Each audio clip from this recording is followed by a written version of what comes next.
Billionaire woke up with no memory, only a note saying trust no one. What would you do if you woke up in a stranger's life, except that stranger is you? Tonight, we're diving into the story of a man who opened his eyes to a world of unimaginable wealth, a face he doesn't recognize, and a warning that could mean the difference between life and death. Hello, beautiful people. Welcome back, and thank you so much for being here. I always love asking, where are you watching from tonight? Drop your city or country in the comments. I get so excited seeing all your locations. And how are you doing? I really hope you're ready for this one because it's going to grab you from the first word. Oh, and if you haven't subscribed yet, please do that now. Hit that subscribe button so you don't miss what happens next. Alright, let's jump right in. The first thing Dominic Corleone felt was fear. Pure, ice-cold fear that gripped his chest before he even opened his eyes. His heart was pounding so hard it hurt. Sweat soaked the sheets beneath him. Every instinct screamed that something was terribly, horribly wrong. He forced his eyes open. A golden ceiling stared back at him. Ornate. Expensive-looking. Completely unfamiliar. Dominic sat up fast, too fast. Pain exploded at the base of his skull, sharp enough to make him gasp. He pressed a hand to his head and waited for the agony to fade. When his vision cleared, he looked around. The room was massive. No, massive didn't cover it. It was the kind of bedroom you saw in magazines about celebrities and billionaires. Floor-to-ceiling windows showed a city skyline far below, the sun just starting to rise. The bed he was lying in was bigger than some apartments. Everything was sleek, modern, and screamed money. None of it meant anything to him. Dominic looked down at his hands. They were his hands, he could move them, feel them, but he didn't recognize them. Strong fingers. Neat nails. A small scar across one knuckle. Whose hands were these? He swung his legs off the bed and stood, his bare feet hitting cold marble floor. A few steps brought him to a full-length mirror, and what he saw there made his blood run cold. A stranger stared back at him. The man in the mirror was tall, fit, maybe in his early 30s. Dark hair. Strong jaw. Intense eyes. He looked like someone important, someone powerful. Tattoos covered his right arm, intricate designs that probably meant something. Dominic raised his hand. The stranger raised his hand. He touched his face. The stranger touched his face. It was him. That was his reflection. But he had absolutely no idea who he was. The panic hit him like a tidal wave. He searched his mind desperately for anything, a name, a memory, a single image from his past. Where did he grow up? Did he have family? What was his favorite food? What did he do yesterday? Nothing. Just a black, empty void where his entire life should have been. His breathing came faster. The room started to spin. He gripped the edge of a dresser to steady himself, his mind racing. This couldn't be real. People didn't just forget everything. This didn't happen. But it was happening. His eyes landed on something on the bedside table. A piece of paper. White. Folded neatly. Sitting right next to an expensive-looking watch. Something about that paper made his skin crawl. Dominic walked over slowly, like the note might explode if he moved too fast. His hand shook as he picked it up. The paper was thick, quality stuff. He unfolded it carefully. 3 words were written in black ink, clear and bold. Trust no one. The bottom dropped out of his stomach. This wasn't a get-well note. This wasn't a reminder or a grocery list. This was a warning. Someone had left this for him deliberately, knowing he would wake up exactly like this, lost, confused, vulnerable. But who? And why? Had he written it himself? Was he warning his future self about something? Or had someone else put it there, someone trying to help him? Either way, the message was crystal clear, he was in danger. And he couldn't trust anyone who might show up claiming to help him. Dominic read the note again. Trust no one. His only clue was also a prison sentence. No friends. No allies. No one to turn to for help. He was completely alone. A noise outside the bedroom door made him freeze. Footsteps. Getting closer. His whole body went rigid. Someone was coming. Someone who probably knew him, knew this place, knew what was happening. Someone he was supposed to trust. But the note in his hand said otherwise. The footsteps stopped right outside. There was a gentle knock. Dominic? A woman's voice, calm and professional. Are you up? You have an important call in 20 minutes. Dominic? Was that his name? It sounded right and wrong at the same time. Dominic, I'm coming in, the voice said. The door started to open. Dominic stepped back instinctively, his mind racing. He was wearing nothing but boxer shorts. He had no idea who this woman was. He had no weapons, no plan, no memory of anything. All he had was a note that said trust no one. A woman entered the room. She was maybe 35, dressed in a sharp navy suit, dark hair pulled back professionally. She carried a tablet in one hand and a cup of coffee in the other. When she saw him, she smiled. Good morning, she said warmly. I was starting to think you'd sleep through the... She stopped. Her smile faded as she really looked at him. Dominic? Are you okay? You look... Dominic stared at her. She knew his name, or the name she called him. She walked into this room like she belonged here. She looked at him like she knew him well. But he had never seen her before in his life. Who are you? He asked. The woman blinked. What? Who are you? Dominic repeated, his voice stronger now. And who am I? For a long moment, she just stared at him. Then the coffee cup slipped from her fingers. It hit the marble floor and shattered, black coffee spreading across the white stone. Oh my God, she whispered. You're serious? Answer the question, Dominic said. His hand was still gripping the note behind his back. Who are you? The woman's face had gone pale. I'm Clarice. Clarice Gecko. I'm your executive assistant. Dominic, what's going on? What do you mean, who are you? You're Dominic Corleone. The name meant nothing to him. You're a billionaire, Clarice continued, her voice shaking now. You run Corleone Enterprises. One of the biggest companies in the world. Dominic, what happened? Did you hit your head? Should I call a doctor? Billionaire.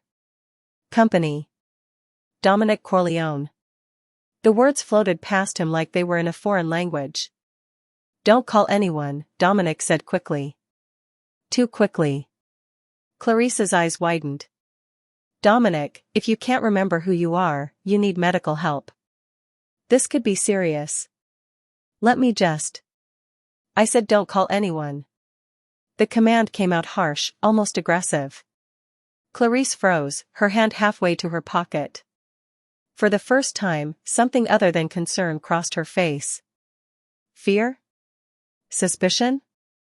Dominic couldn't tell. She thought he was crazy. Maybe he was. Okay, she said slowly, carefully, like she was talking to someone dangerous. Okay. No calls. But Dominic, I need you to tell me what's going on. What's the last thing you remember? The last thing he remembered was waking up 30 seconds ago in a stranger's body. But he couldn't tell her that. He couldn't tell her anything. Because the note in his hand, the only solid thing in his entire world right now, said trust no one. What if she wasn't really his assistant? What if she was the reason he woke up like this? What if she was lying about everything? What if she was telling the truth and he was about to make a terrible mistake? Dominic looked at this woman, this Clarice, and realized he was trapped. Every choice was a gamble. Every person was a potential threat. And somewhere in the blank space where his memories used to be, someone had made sure he would wake up this way. The question wasn't just who had done this to him. It was why. What kind of life had Dominic Corleone lived that someone wanted him to forget it? And what would happen when he started to remember? Alright, what do you think? Who left that note, friend or enemy? Drop your thoughts in the comments below. And make sure you're subscribed because this is just the beginning, and you won't want to miss what comes next. Dominic made a decision in that split second, a gamble that could either save his life or end it. I need time, he said, forcing his voice to sound calmer than he felt. Just, give me an hour. Alone. Cancel the Singapore call. Cancel everything this morning. Clarice's expression shifted between concern and something else, frustration, maybe, or suspicion. Dominic, I can't just cancel a call with the Liu brothers. This merger has been in the works for 6 months. If we don't. 1 hour, Dominic repeated firmly. The tone came naturally, like some muscle memory of authority his body remembered even if his mind didn't. I need to think. Please. The word please seemed to surprise her. Her shoulders relaxed slightly, and she nodded slowly. All right. 1 hour.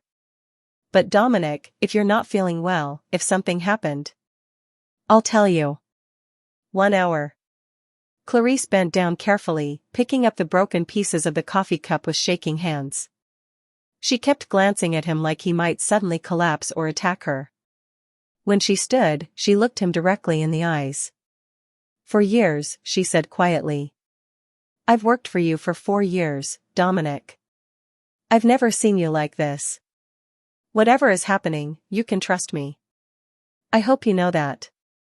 Trust no one.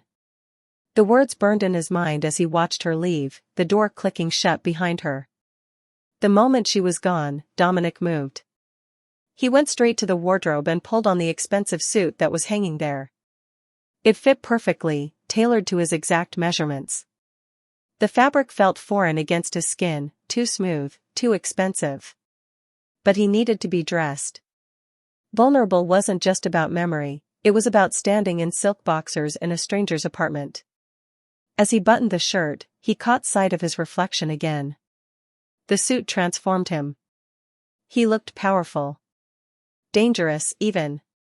Like someone who commanded boardrooms and made million-dollar decisions before breakfast. Who was Dominic Corleone? He moved to a sleek desk near the windows and found a laptop. His finger hovered over the power button, then stopped. Would it be password protected? Would he even know his own password? He opened it. The screen came to life immediately, no password required. Either he was the trusting type, which seemed unlikely given the note, or he lived alone and felt secure here. The desktop background was a simple image, a mountain range at sunset. No family photos. No personal touches. The browser was already open to a news site. Dominic scrolled through the headlines, and his own face stared back at him from multiple articles. Corleone Enterprises finalizes historic merger with Liu Technologies. Dominic Corleone, the billionaire who built an empire by age 32. Tech mogul Dominic Corleone denies allegations of corporate espionage. That last one made him pause. Corporate espionage? He clicked on the article. It was dated 3 weeks ago. Dominic Corleone, CEO of Corleone Enterprises, has vehemently denied allegations that his company obtained proprietary technology through illegal means. The accusations, brought forth by rival firm Stark Industries, claim that Corleone's recent breakthrough in quantum computing bears suspicious similarities to Stark's classified research. These claims are baseless and desperate, Corleone stated at a press conference yesterday. We innovate. They imitate. The lawsuit is a distraction from their own failures. Dominic sat back. He was reading about himself like he was reading about a stranger. And in a way, he was. This man, this billionaire tech mogul, was confident, aggressive, maybe even ruthless. Was that who he really was? Or who he'd become? He clicked through more articles, piecing together fragments of a life.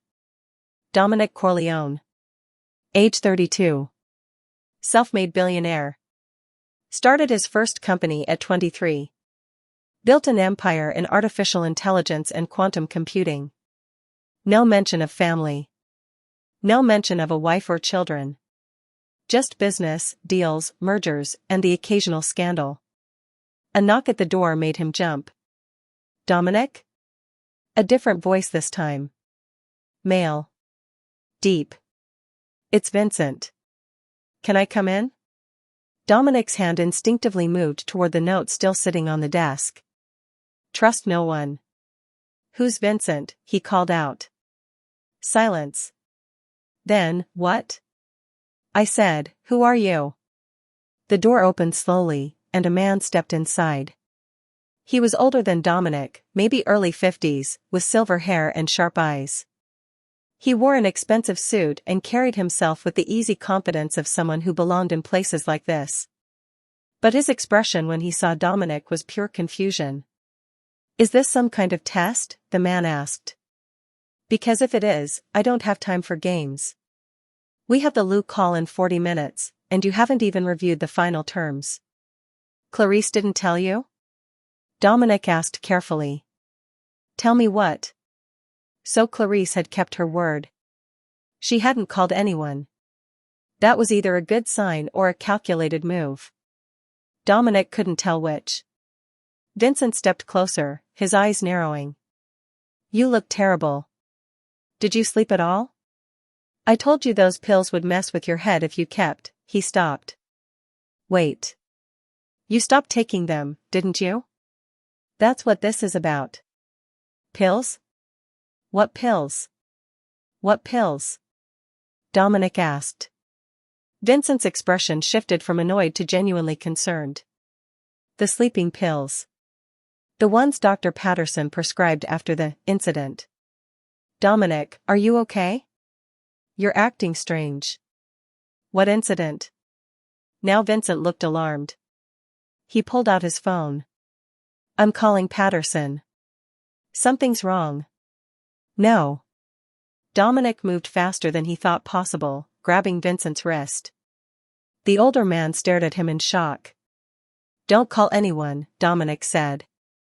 Please. Just, tell me who you are. What incident?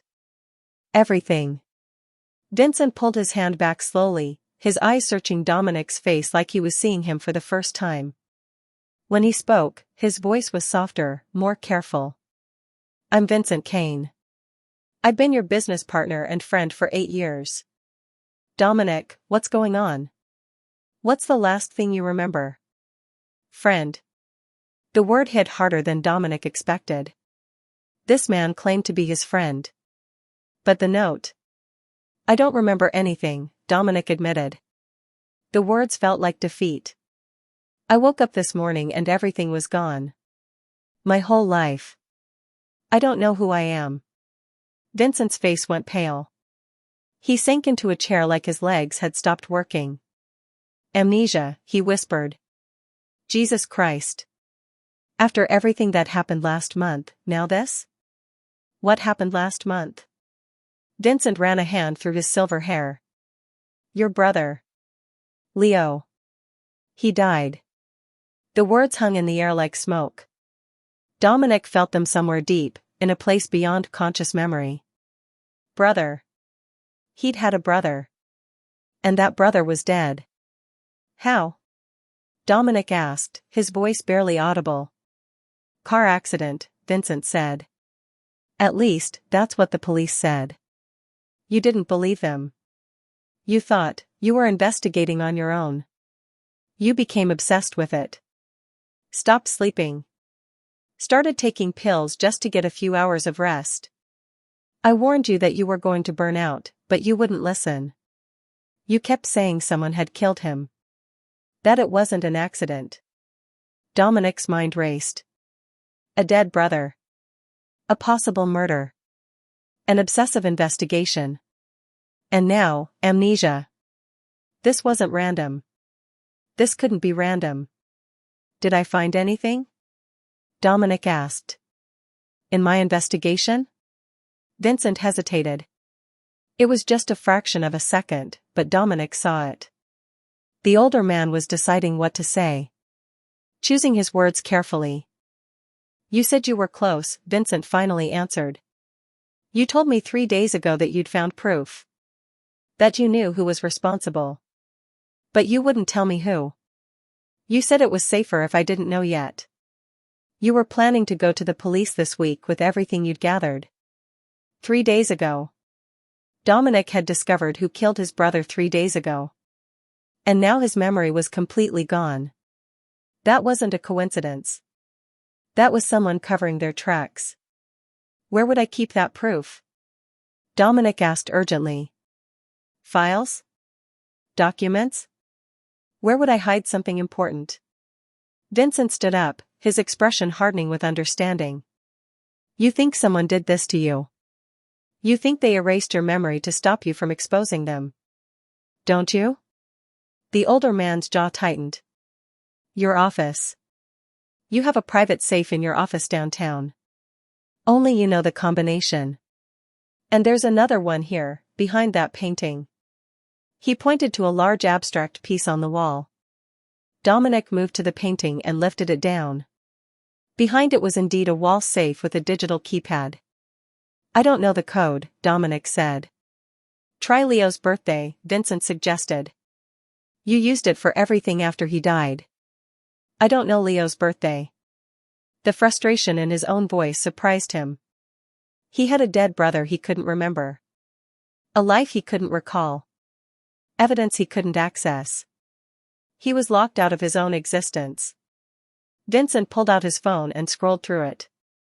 March 15, 1993. So, 0-3-1-5-9-3. Dominic punched in the numbers. The safe beeped and clicked open. Inside was a handgun, several stacks of cash, a passport, and a small black notebook. Dominic reached for the notebook with trembling hands. He opened it. The pages were filled with his own handwriting. He assumed it was his handwriting, though it looked as foreign as everything else. Notes. Names. Dates. Arrows connecting different pieces of information like a conspiracy theorist's wall. And on the last page with writing, circled 3 times in red ink, was a single name. Clarice Gecko. Dominic's blood turned to ice. Vincent leaned over his shoulder and saw the name. No, he breathed. No, that's impossible. Clarice has been with you for years. She's loyal. She would never. She was the first person I saw this morning, Dominic said, his voice hollow. She had access to this apartment. She could have been here last night. She could have. He couldn't finish the sentence. Because if Clarice was responsible for his brother's death, if Clarice had somehow erased his memory to stop him from exposing her, then she'd just been in this room with him. Alone. Vulnerable. And he'd let her walk away. We need to call the police, Vincent said firmly. Right now. If Clarice is dangerous, if she's involved. No, Dominic cut him off. No police. Not yet. Why the hell not? Because the note had said trust no one. Not even the police. Which meant Dominic, the version of himself who still had his memories, hadn't trusted the authorities to handle this. Why? Were they incompetent? Or were they compromised? I need to know what I knew, Dominic said. Before I lost everything, I was close to exposing whoever killed Leo. I had proof. I need to find that proof and understand what I was dealing with. If we go to the police now with nothing but a name in a notebook, what happens? Clarice gets questioned and released. Whoever she's working with, if she's working with anyone, gets warned. They disappear. And I never get justice for a brother I can't even remember. His voice cracked on the last word. The grief surprised him. How could you mourn someone you didn't remember? But he did. Somewhere deep in the hollow space where his memory should be, there was an ache. A loss. A wound that existed even without context. Vincent studied him for a long moment. Then he nodded slowly. Okay. What do you need from me? The question was simple, but the weight behind it was enormous. This man, this stranger who claimed to be his friend, was offering to help. To trust him. To potentially put himself in danger. Should Dominic trust him?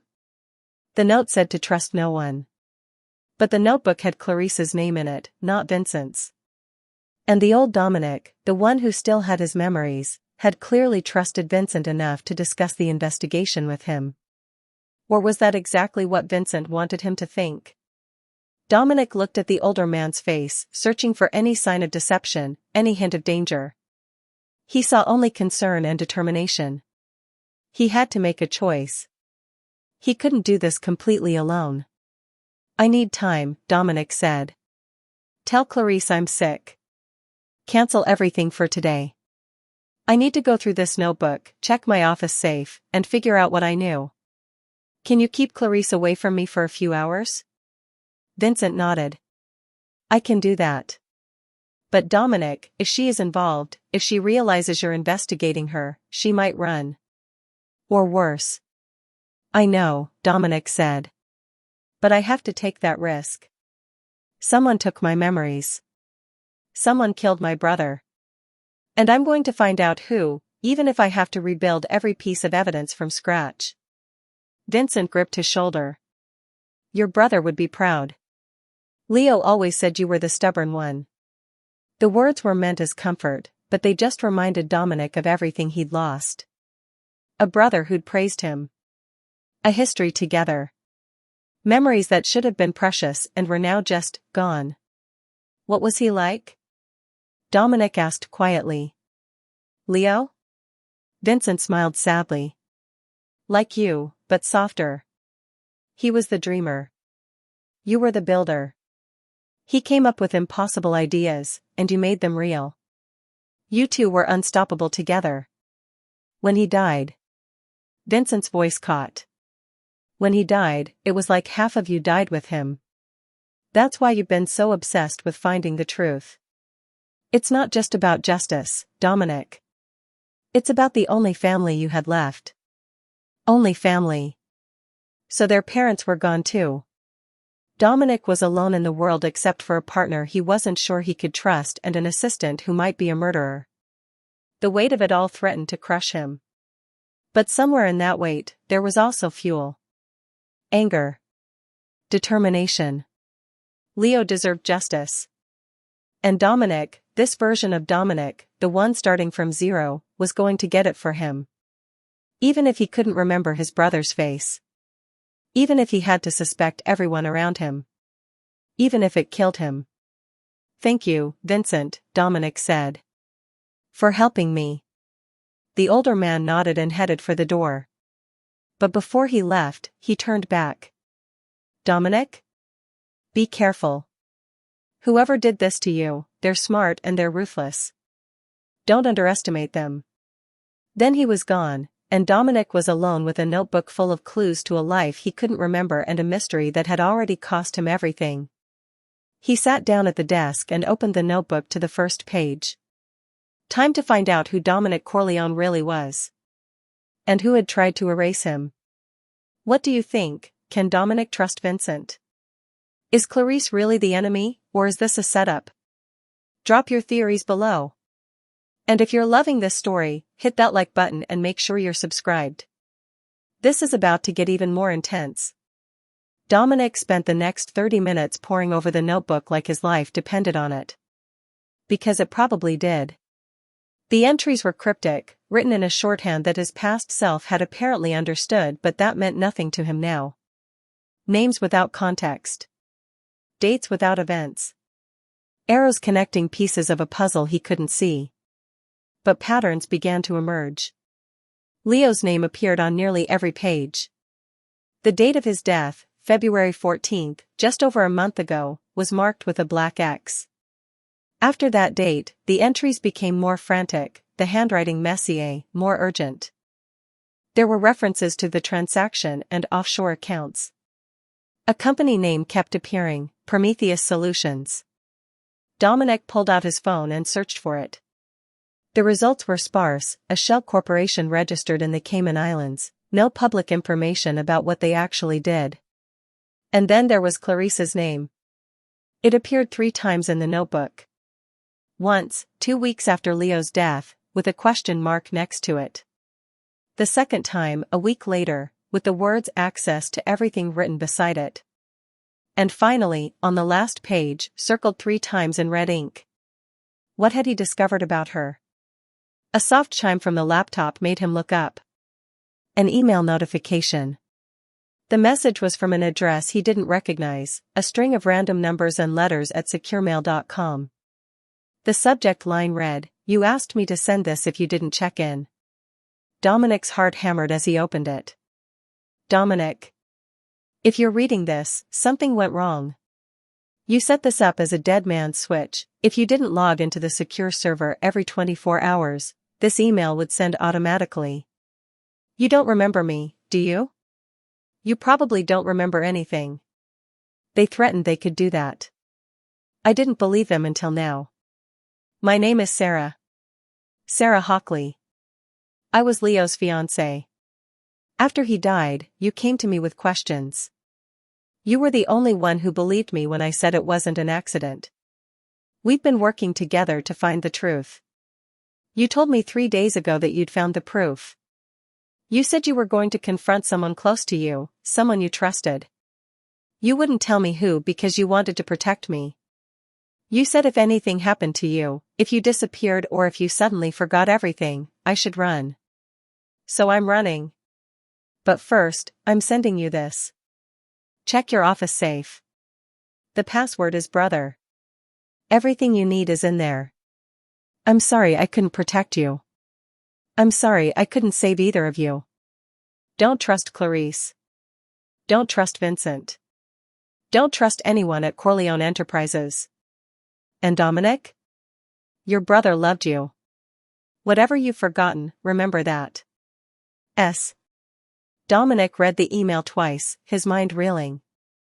Leo had been engaged. This woman, Sarah, had been working with him. And she was telling him not to trust Vincent. But Vincent had just been here, helping him. Vincent had told him about Leo, about the investigation. Vincent had seemed genuinely concerned. Unless that was exactly the point. Unless Vincent was playing him, feeding him just enough truth to seem trustworthy while steering him away from the real evidence. Don't trust anyone at Corleone Enterprises. That included Vincent. Vincent was his business partner. Of course he was part of Corleone Enterprises. Dominic's instincts warred with each other. The note said trust no one. The email said don't trust Vincent or Clarice. But the notebook only flagged Clarice. Who was telling the truth? His past self in the notebook, or this woman Sarah in the email? Maybe they both were. Maybe Clarice was the immediate threat, the one he'd been about to expose, but Vincent was part of the larger conspiracy. Or maybe Sarah was wrong about Vincent.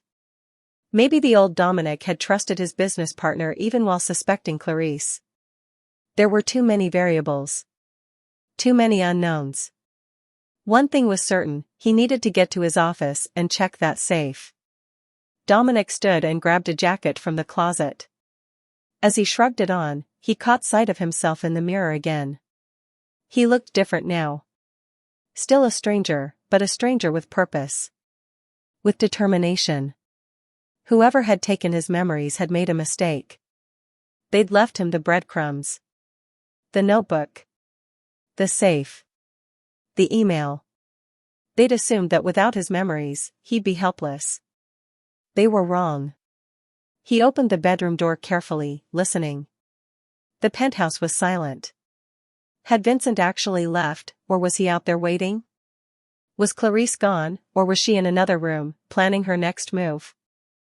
Dominic moved quietly through the expansive apartment.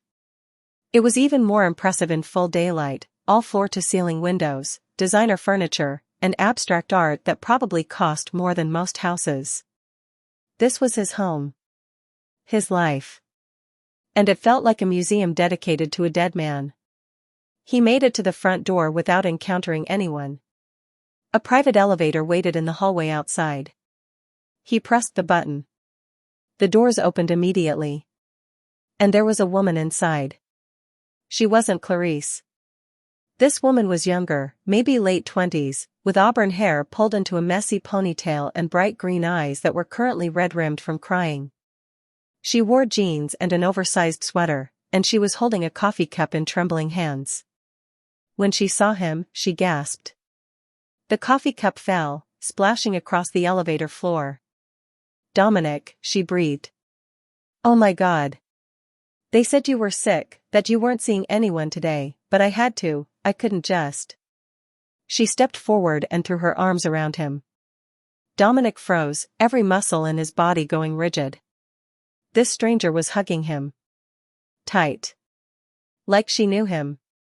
Like she cared about him. He could smell her shampoo, something floral, and feel her shoulders shaking. She was crying. "I'm so sorry," she whispered against his chest. "I should have warned you sooner. I should have told you what I suspected. But I didn't have proof, and you said you needed proof before you could act, and now look what they did to you." Dominic carefully extracted himself from her embrace. "Who are you?" The woman stepped back like he'd slapped her. "What?" "I need you to tell me who you are." Her face crumpled. "No. No, they said you were sick, not that you." "Dominic, it's me. Sarah. We've been working together for weeks. You really don't remember?" Sarah. The name from the email. Leo's fiancée. Dominic studied her face, searching for any sign of recognition, any spark of memory. She was pretty in an understated way, with a smattering of freckles across her nose and an openness to her features that suggested she wasn't used to hiding things. But he'd never seen her before in his life. "The email," he said. "You sent me an email." The dead man's switch. Relief flooded her expression. "Yes. Yes, so you know I'm telling the truth." "Dominic, we have to get out of here. If Vincent or Clarice realize I came back." "You said you were running. What are you doing here?" Sarah wiped her eyes with the back of her hand. I packed a bag, I bought a plane ticket to London. I was going to disappear like you told me to. But I couldn't. I couldn't just leave you like this, not knowing who to trust or what to do. So I came back." "That was stupid," Dominic said flatly. "If you're in danger." "We're both in danger." Sarah's voice rose, echoing in the hallway. "They killed Leo. They erased your memory. Do you think they're going to just let either of us walk away?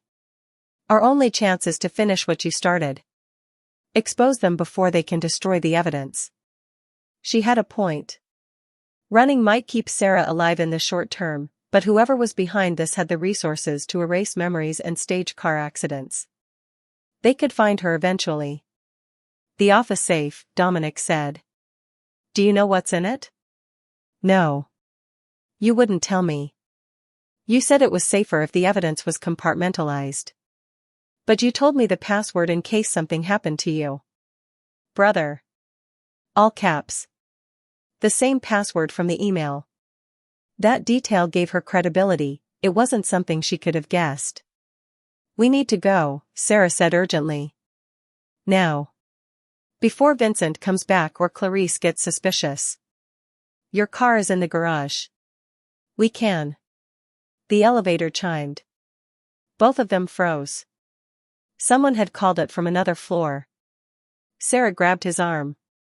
"We have to take the stairs. Come on."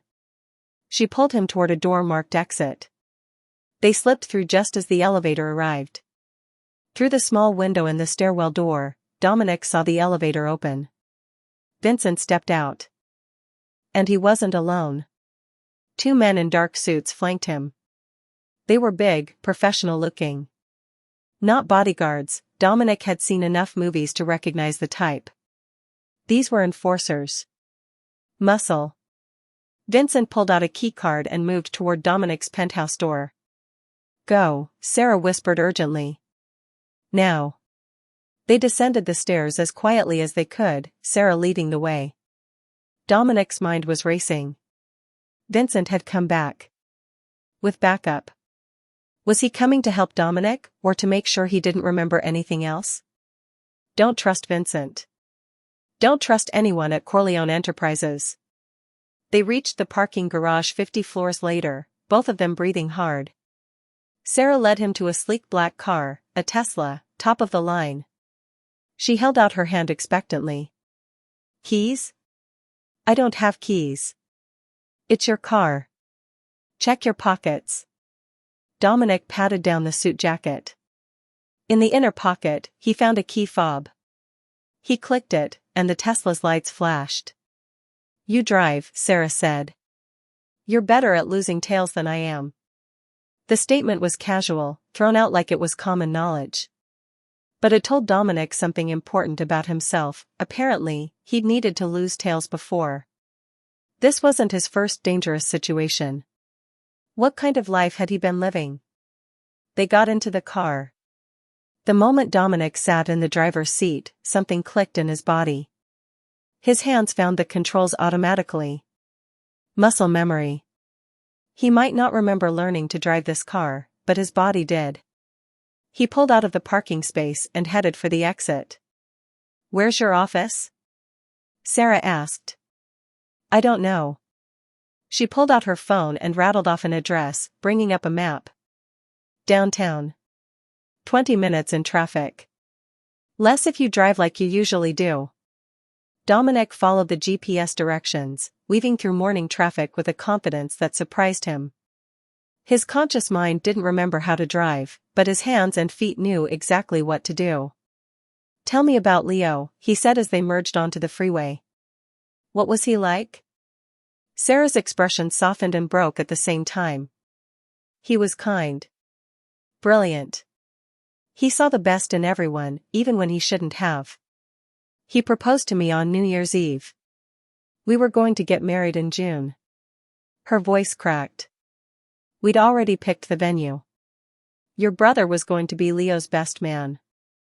The loss in her voice was raw, real. This woman had loved his brother. Was grieving his brother.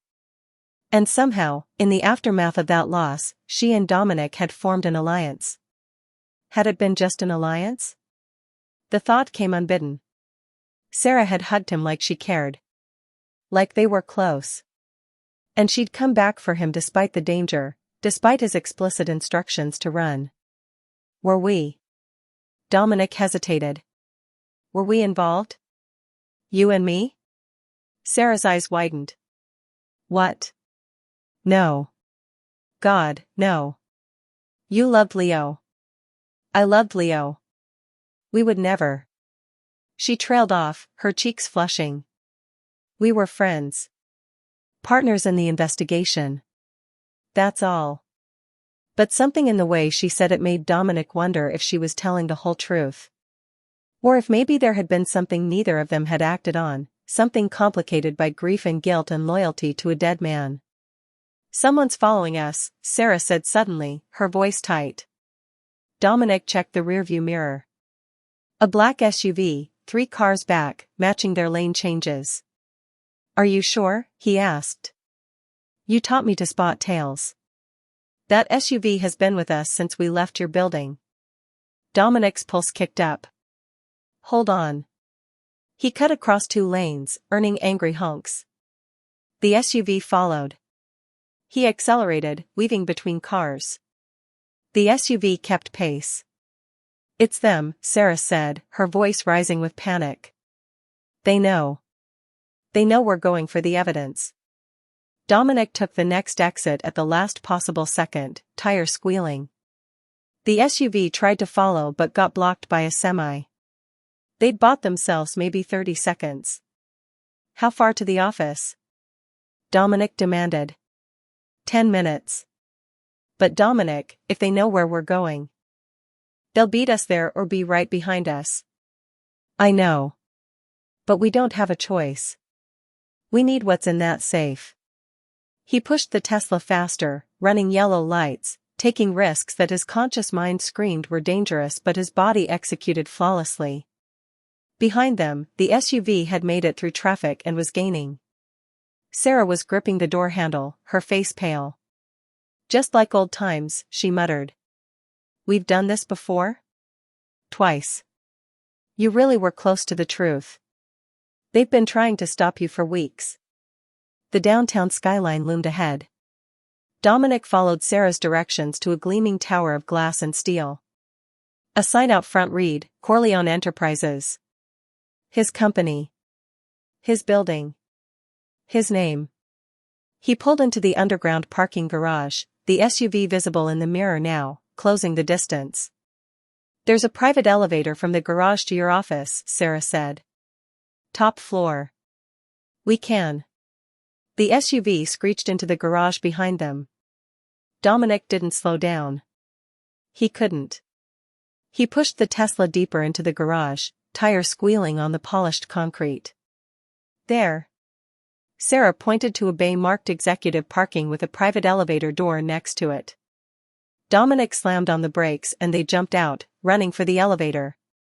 Behind them, car doors opened. Footsteps echoed. Sarah slapped her hand on a biometric scanner. "Your assistant access," she explained. "You gave me clearance." The elevator doors opened. They threw themselves inside. Dominic hit the button for the top floor as the men from the SUV rounded the corner. The doors began to close. One of the men raised his hand. Not a weapon, a badge. "Mr. Corleone. FBI. We need to speak with you." The doors closed. Dominic and Sarah stood in the elevator, breathing hard, staring at each other in shock. "FBI?" Sarah whispered. "Your investigation, did you involve the FBI?" "I don't remember." "Then why are they chasing us?" The elevator climbed smoothly, numbers ticking up on the display. Dominic's mind was spinning. The FBI was involved. Were they trying to help him? Or were they part of the cover-up? Had the old Dominic contacted them, or were they working for whoever had killed Leo? Trust no one. The elevator chimed. Top floor. The doors opened onto an executive suite that was all glass walls and modern luxury. A desk sat in the center with a view of the entire city.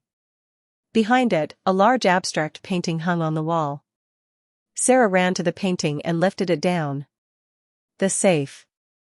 "Help me." Together they revealed a wall safe, larger than the one in the penthouse. Dominic's hand shook as he punched in the code, BROTHER. The safe beeped. And didn't open. What? Sarah tried the code herself. Same result. No.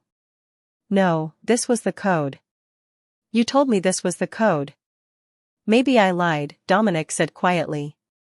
Maybe I didn't trust you either. Sarah spun to face him, hurt and anger flashing in her eyes. How can you say that? I came back for you. I risked everything. The FBI is chasing us, Sarah. Either I involved them, which means I must have trusted them, or they're part of this. Either way, you running from them makes you look guilty. So either you're lying to me, or I was lying to you, or we're both being played. The elevator chimed behind them. Someone was coming up. Try Leo's birthday, Sarah said desperately. Try dates that mattered to you. Try. I don't remember dates that mattered to me. Dominic shouted. I don't remember anything. The elevator doors opened. But it wasn't the FBI. It was Clarice. She stood in the elevator doorway, perfectly composed in her navy suit, her expression unreadable. Hello, Dominic, she said calmly. I think it's time we had a conversation about what really happened to your brother. And she pulled out a gun. Oh no. What is Clarice about to reveal? Is she the villain or does she know something crucial? Drop your reactions in the comments. And if your heart is racing right now, smash that subscribe button because this story is far from over. Time seemed to stop. Dominic's entire world narrowed to the gun in Clarice's hand, a compact black pistol that she held with the casual confidence of someone who knew how to use it. "Don't," Clarice said, her voice still calm, still professional. "Don't move. Don't try anything heroic. I'm not here to hurt you, Dominic, but I will defend myself if I have to." Sarah had gone rigid beside him. "You murdered Leo. You erased Dominic's memory. And now you're going to kill us both. Is that what you think?" Clarice's eyes flicked to Sarah, something like disappointment crossing her face. "Sarah, I expected better from you. You were a prosecutor. You know better than to convict without evidence." "The notebook," Sarah said, her voice shaking with rage. "Dominic's notebook has your name circled in red ink. He knew. He figured out you were behind everything." "Did he?" Clarice stepped fully into the office, the gun never wavering. "Or did someone want him to think that? Dominic, look at me. Really look at me. Do I seem like someone who just erased your memory and is now stupid enough to walk in here with a gun if I wanted you dead?" Dominic's mind raced. She had a point. If Clarice had successfully erased his memory and wanted to keep him in the dark, why confront him now? Why reveal herself? Why not just let him stumble around confused while she covered her tracks? "Then why the gun?" he asked. "Because I don't know if I can trust her." Clarice nodded toward Sarah. "The FBI is in the building, Dominic. They're on their way up right now. They've been investigating you for corporate espionage. They think you stole technology from Stark Industries and that Leo was helping you. They think his death was a suicide out of guilt." "That's a lie," Sarah shouted. "Leo would never." "I know it's a lie," Clarice cut her off. "I know because I've been investigating too. 4 months. Parallel to Dominic's investigation. Because someone at Corleone Enterprises has been setting him up, and I've been trying to figure out who before the FBI destroyed everything he built." The elevator chimed again. Clarice's expression tightened. "We're out of time. Dominic, you have to decide right now who to trust. Them, her, or me. Because in about 30 seconds, federal agents are going to walk through that door and arrest you for crimes you didn't commit." "The safe," Dominic said. "If you're really on my side, you know the code." Clarice's eyes met his. "Sister." The word hung in the air like a revelation. "You don't have a brother," Clarice said softly. "You have a sister. Leo was your sister. Leona Corleone. She transitioned 4 years ago, and you were the only family member who stood by her. The only one who used her real name. The only one who loved her unconditionally." The world tilted. Sister. Not brother. The pronoun had been wrong this whole time. And suddenly, fragments of emotion surfaced, not memories, but feelings. A fierce protective instinct. A love so deep it had no bottom. A grief so profound it had carved out his insides. "No," Sarah whispered. "No, that's not. Leo never said." "Because it wasn't safe," Clarice said, her voice gentler now. "There are people who would have used it against her. Against Dominic. Against the company. So it was kept private. Very private. Only a handful of people knew." Dominic moved to the safe and punched in the code, SISTER. It opened. Inside was a tablet, several USB drives, and a thick folder of documents. Dominic grabbed the tablet and powered it on. The elevator doors opened. 4 FBI agents stepped out, weapons drawn. The man in front was older, with gray hair and hard eyes. "Dominic Corleone, I'm Special Agent Morrison. Put down the device and step away from the safe.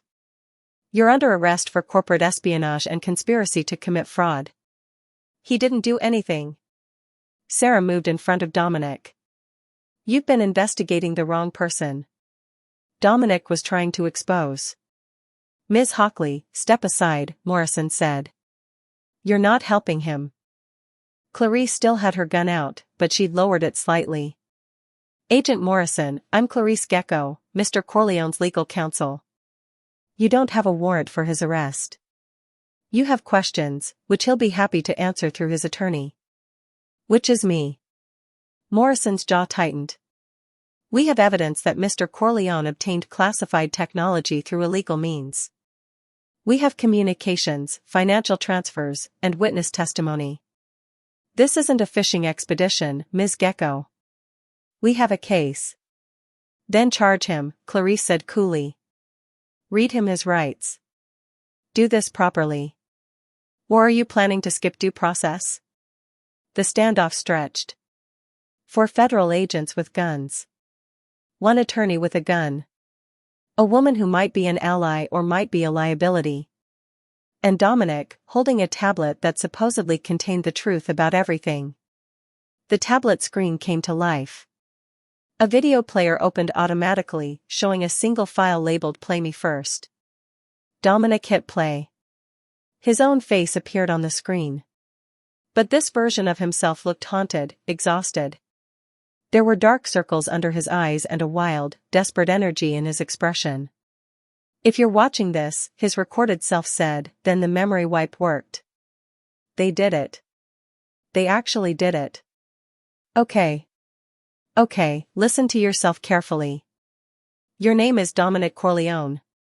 Your sister, your beautiful, brave sister Leona, was murdered 5 weeks ago. They made it look like an accident, but it wasn't. And you know who did it. You have proof. But they're coming for you, and the only way to survive long enough to expose them was to let them think they'd won. The agents had frozen, watching the screen. The memory wipe was voluntary, Video Dominic continued. Dr. Chen, the one who performed it, thinks it's temporary. The memory should start coming back in 48 to 72 hours. But you needed time. Time for the evidence to be released, time for the protection protocols to activate. By the time you're watching this, the dead man's switch should have triggered. Everything, all the proof, should be on its way to the SEC, the FBI, the media, and a dozen law firms. Morrison's face had gone pale. What evidence? Video Dominic smiled, but it was a bitter, broken expression. Vincent Kane, my business partner and the man I trusted like a father, has been systematically stealing technology from Stark Industries and other competitors for 3 years. He used our company as a front, funneling the stolen tech through shell corporations and then discovering it under our brand. Leo figured it out. She was our head of R&D. She saw the discrepancies. She confronted Vincent privately, thinking she could convince him to come clean. No, Sarah breathed. No, Vincent was helping us. He was. He killed her, Video Dominic's voice cracked. He staged the car accident. And then he tried to frame me for the espionage to cover his tracks. He fed information to the FBI, created false evidence, and set me up to take the fall. But I figured it out. With Clarice's help, he nodded to someone off-screen, and with Sarah's help, I gathered everything we needed to destroy him. The video paused on Dominic's face, frozen in grief and determination. Agent Morrison lowered his weapon slowly. The evidence that was sent to the FBI, we received a massive data dump this morning. Anonymous source. We thought it was a distraction, false information to muddy the investigation. But if Corleone sent it himself, then you've been investigating the wrong person, Clarice finished. Dominic set himself up as bait. He knew Vincent would come after him once Leo was dead. He knew the memory wipe would make him vulnerable, confused. But he also knew it would force Vincent to make a move, to show his hand. The pieces were falling into place. The notebook with Clarice's name circled, not because she was the enemy, but because she was crucial to the plan. The email from Sarah, telling him not to trust anyone at the company, because Vincent was at the company, and Dominic hadn't known who else might be compromised. The note that said trust no1, because paranoia would keep him alive long enough for the memories to return. Where is Vincent Kane? Morrison demanded. Probably in the wind by now, Clarice said. The moment Dominic's memory started to surface, the moment he started asking questions, Vincent would have known the plan had worked. He'd run. He came to my penthouse this morning, Dominic said. With 2 men. He said he was my friend. He told me about Leo, about my brother. The word felt wrong now. He fed me just enough truth mixed with lies to steer me wrong. Sarah sank into a chair, her face in her hands. I trusted him. When you told me to run, you said Vincent was compromised, but you didn't say how. I thought you meant he was in danger too. I've been calling him, texting him, telling him everything. A cold horror settled over the room. She led him right to us, one of the FBI agents said. Morrison was already on his radio, barking orders. I need units at the Corleone building now. Suspect is Vincent Kane, white male, 50s, silver hair. Armed and dangerous. I want helicopters, ground teams, the works. And someone get me a copy of that evidence dump on the Stark Industries case. Clarice finally lowered her gun completely. She looked at Dominic with something that might have been respect. You really did it. You backed yourself into a corner, erased your own memory, and bet everything on being smart enough to figure it out again. Did I have a choice? Dominic asked. No, Clarice said softly. Vincent had too much power, too many connections. If you'd gone to the police with what you knew, he would have been tipped off. If you tried to handle it yourself, he would have killed you like he killed Leo. The only way was to make yourself useless to him, to make him think he'd won, while the real evidence made its way to people who could act on it. How long do I have? Dominic asked. Until the memories come back? According to Dr. Chen's timeline, they should start returning any time in the next 24 hours. Fragments at first, then bigger pieces. The memory wipe wasn't permanent, it was more like a temporary disruption. Your brain is already working to rebuild the connections. As if on cue, something flickered in Dominic's mind. An image. Brief, partial. A woman's laugh. Red hair catching sunlight. A feeling of warmth and safety. Leo. His sister. A memory of her. It was gone as quickly as it came, but it left an ache behind. She'd been real. She'd been his family. And Vincent had taken her away. I want to help, Dominic said to Morrison. Whatever you need. I want Vincent caught. The agent studied him. You understand that the voluntary memory wipe complicates things legally. A defense attorney could argue you're not competent to testify. Then we don't rely on his testimony, Clarice interjected. We rely on the evidence. Documents.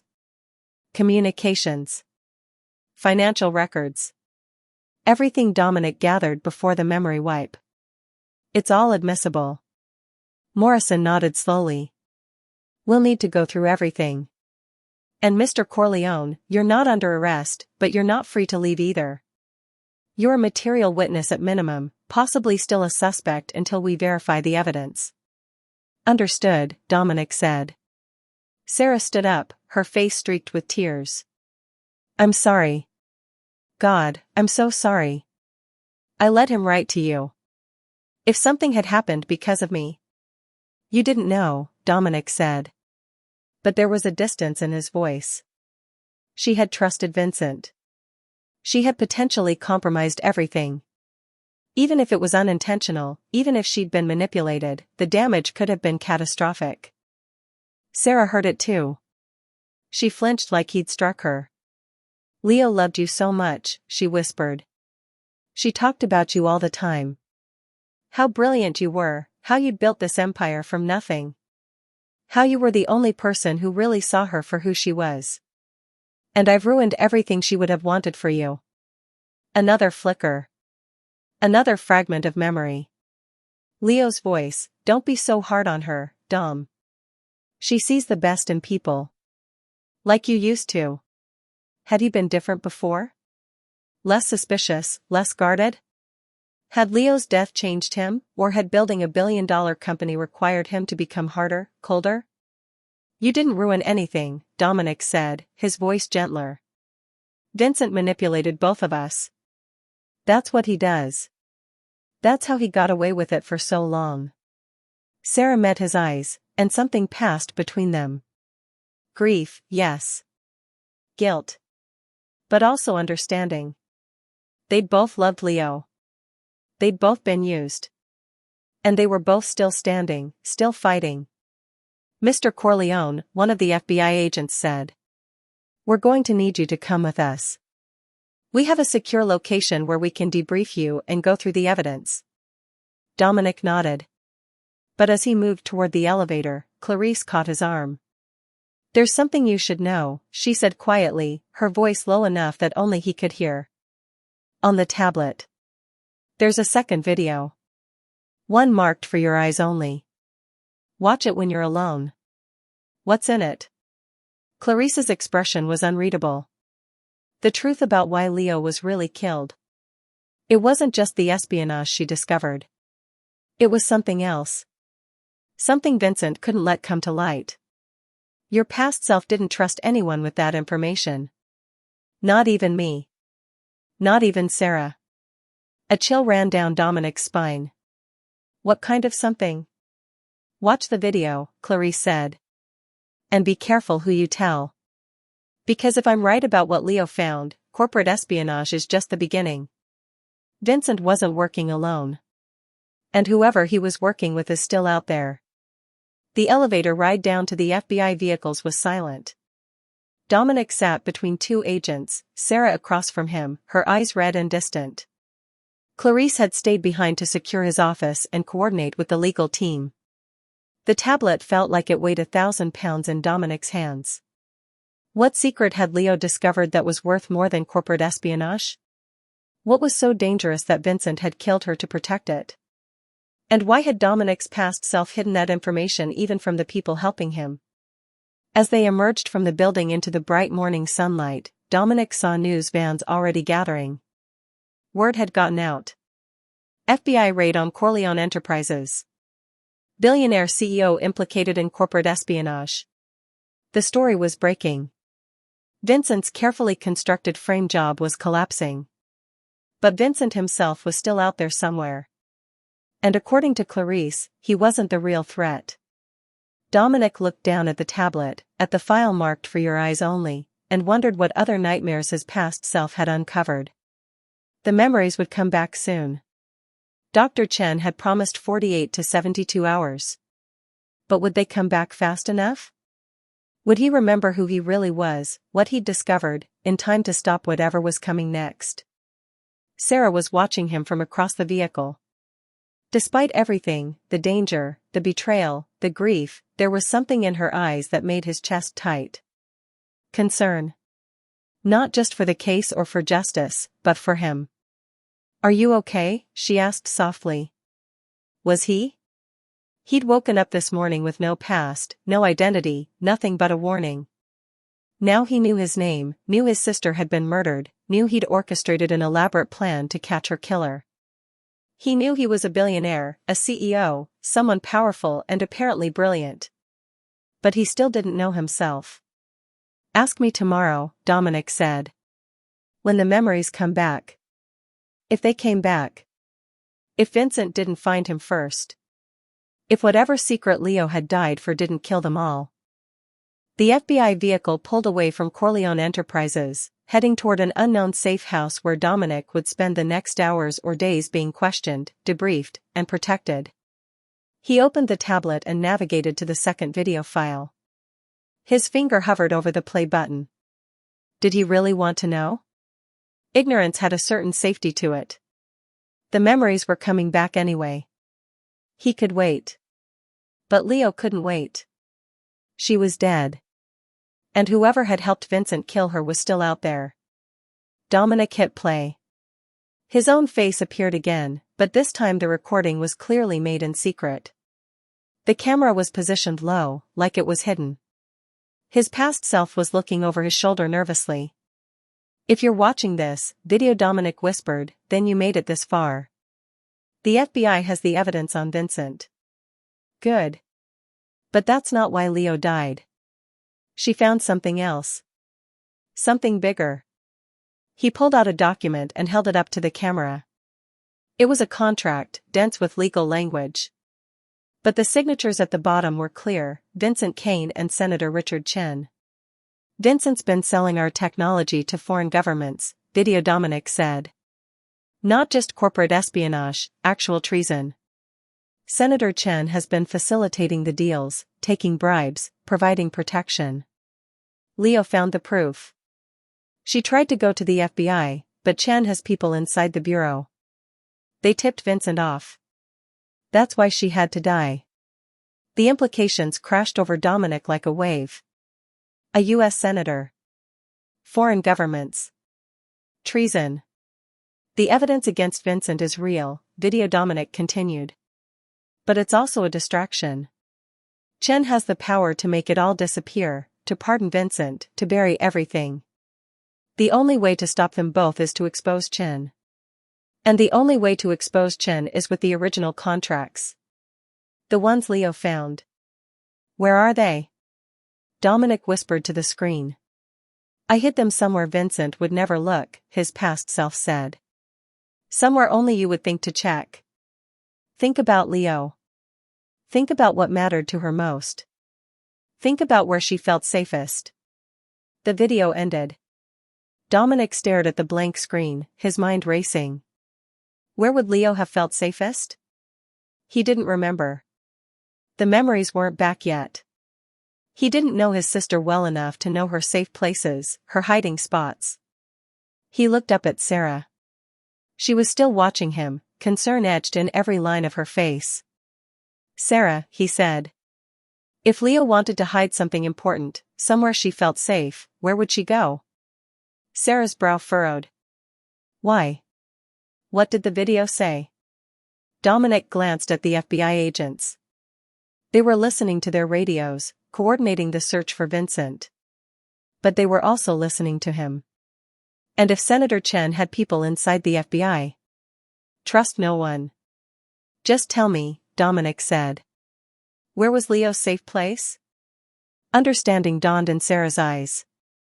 She knew he couldn't speak freely. She knew there was something he wasn't saying. The bookstore, she said quietly. There's a little independent bookstore in Brooklyn called the Dusty Spine. Leo loved it there. She said it was the only place she could think clearly. She had a favorite reading nook in the back, by the philosophy section. A bookstore. Hidden in plain sight. Somewhere public but anonymous. Somewhere Leo could access without raising suspicion. Somewhere Dominic had to get to before Vincent or Senator Chen realized where the real evidence was hidden. Agent Morrison, Dominic said. I need to make a stop before we go to the safe house. Morrison looked up from his radio. Not possible. You're in protective custody now. It's important. Critical to the case. Mr. Corleone, whatever it is can wait until. No, Dominic interrupted. It can't. Vincent is running. He's got a head start. If he reaches what I think he's looking for before we do, all your evidence disappears. Everything we've built evaporates. Morrison studied him. What aren't you telling me? Everything. Dominic was holding back everything. Because his past self had been right, there were people inside the bureau who couldn't be trusted. And until he knew who they were, he couldn't risk revealing that Leo had found evidence of treason involving a sitting U.S. senator. I'll tell you everything, Dominic said. At the safe house. But first, we need to make one stop. Brooklyn. 10 minutes. It could save the entire case. The agent's jaw tightened. He didn't like it. But he also knew that Dominic had been right about everything so far. The evidence dump. The setup. Vincent's guilt. Fine, Morrison said. 10 minutes. But if this is a trick. It's not, Dominic assured him. I want Vincent caught as much as you do. More. The vehicle changed direction, heading toward Brooklyn. Sarah reached across the space between them and briefly touched his hand. It was a small gesture, barely noticeable. But it sent a jolt through him.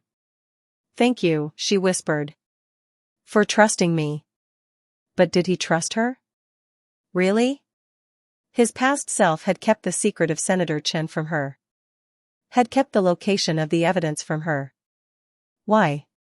Just for her protection, or because he hadn't been sure of her?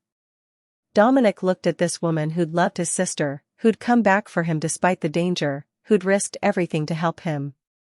I'm trying to, he said honestly. It wasn't the answer she wanted. He saw the hurt flicker across her face. But it was the truth. And right now, in a world where his own memories were lies and his business partner was a murderer, truth was the only currency he had. The vehicle pulled up outside the Dusty Spine 20 minutes later. It was a small storefront wedged between a laundromat and a coffee shop, the kind of place that looked like it barely survived month to month. 5 minutes, Morrison said. 2 agents go with you. We sweep first, then you can look for whatever it is you're looking for. Dominic nodded and climbed out, Sarah right behind him. The FBI agents entered the store first, hands near their weapons, scanning for threats. The bookstore was cramped and cluttered, every surface covered in stacks of books. An elderly man behind the counter looked up in alarm as federal agents invaded his shop. We're looking for the philosophy section, Dominic said, trying to sound calm, unthreatening. The old man pointed to the back with a shaking hand. They found the reading nook exactly where Sarah had described, a worn armchair tucked into a corner, surrounded by shelves of Kant and Nietzsche and Sartre. It looked like a place where someone could disappear for hours, lost in thought and text. What are we looking for? One of the agents asked. I'll know it when I see it, Dominic said. He ran his hands along the spines of books, looking for anything out of place. A hollowed-out book, maybe. A false spine. Something. Nothing. Dominic, Sarah said softly.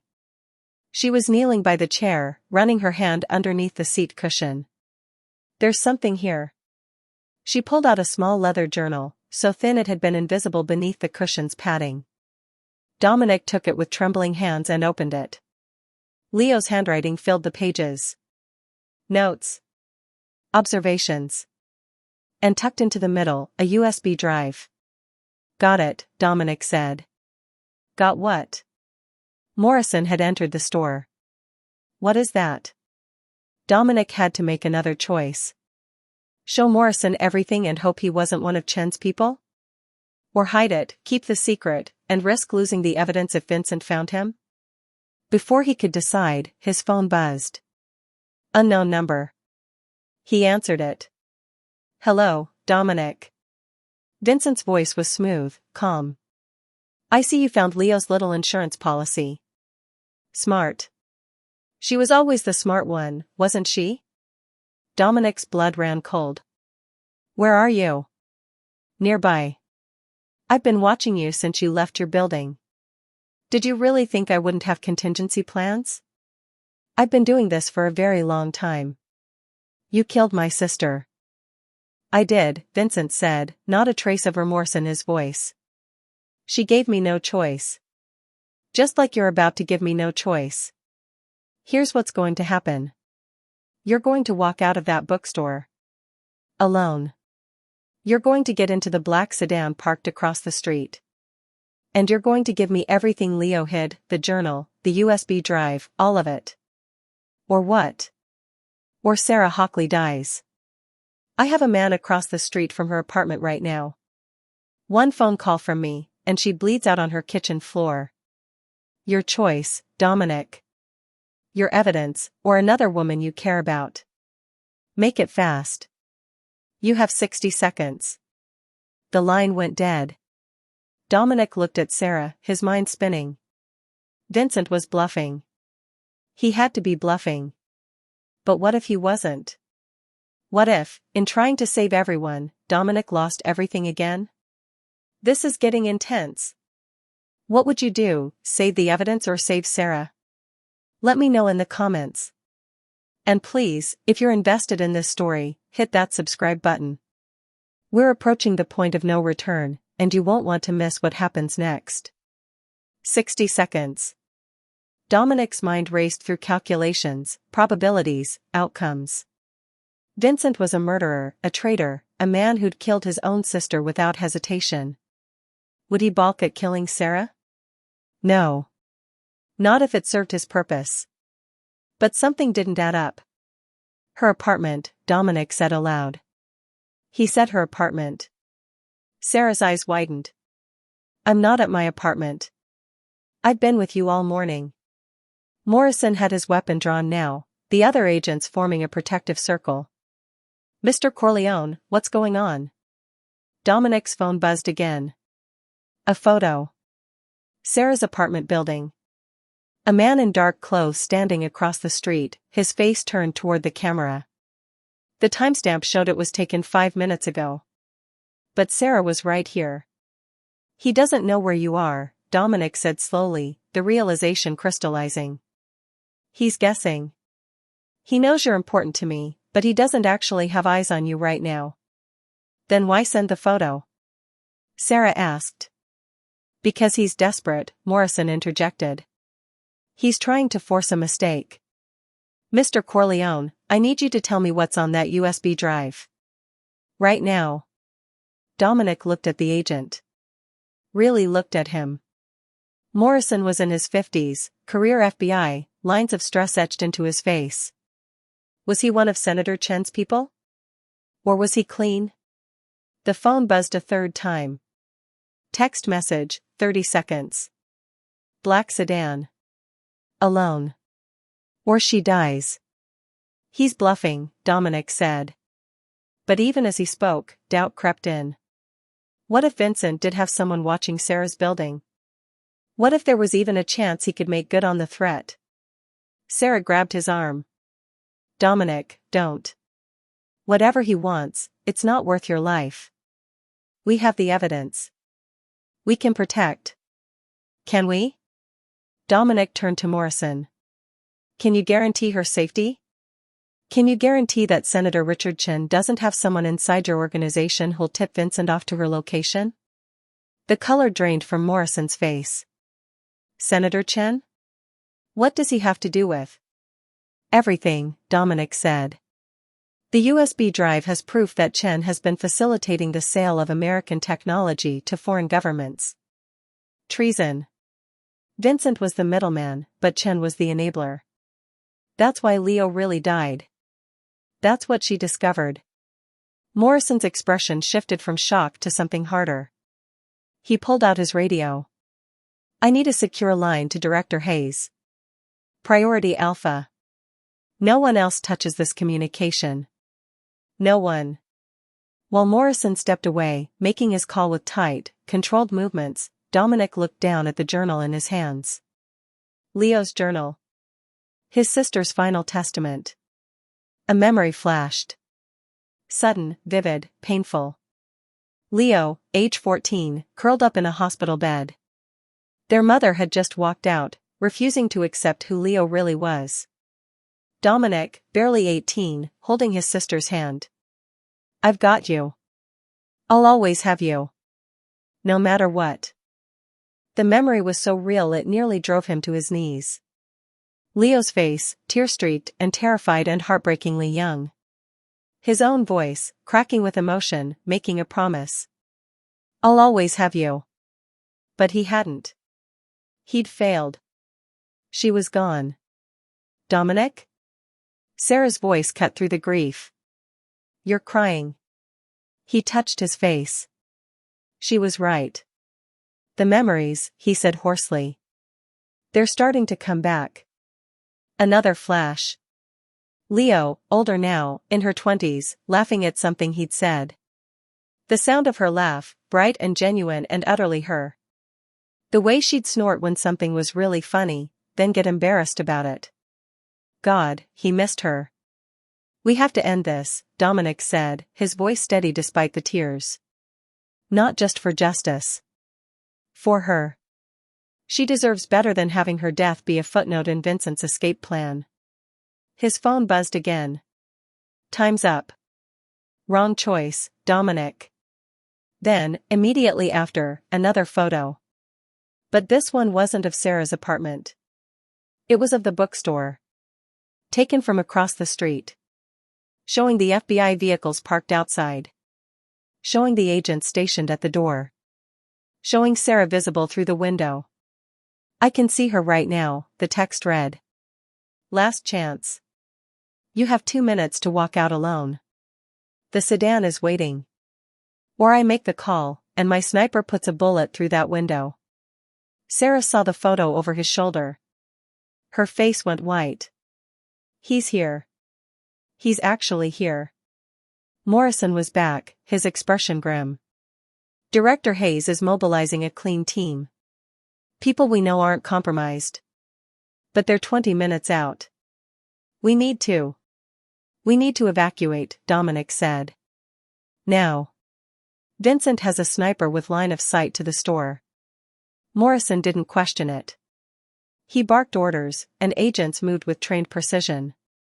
Out the back. Move, move. They ran through the narrow aisles, the elderly shopkeeper pressed against a bookshelf in terror.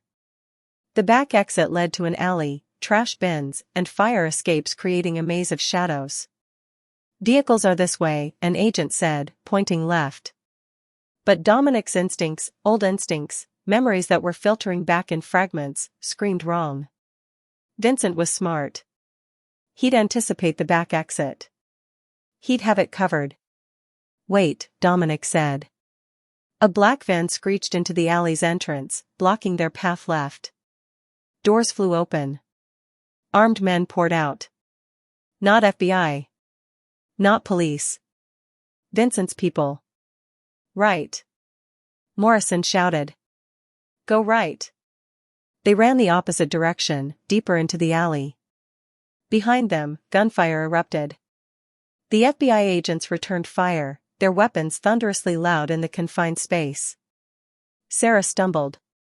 Dominic caught her, his arm around her waist, half carrying her as they ran.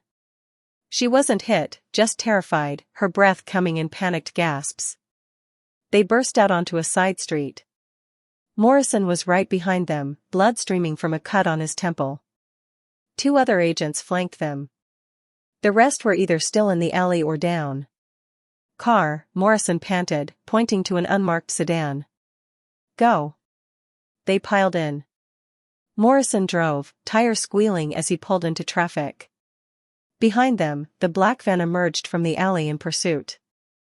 How many resources does Vincent have? Sarah gasped. Enough, Dominic said.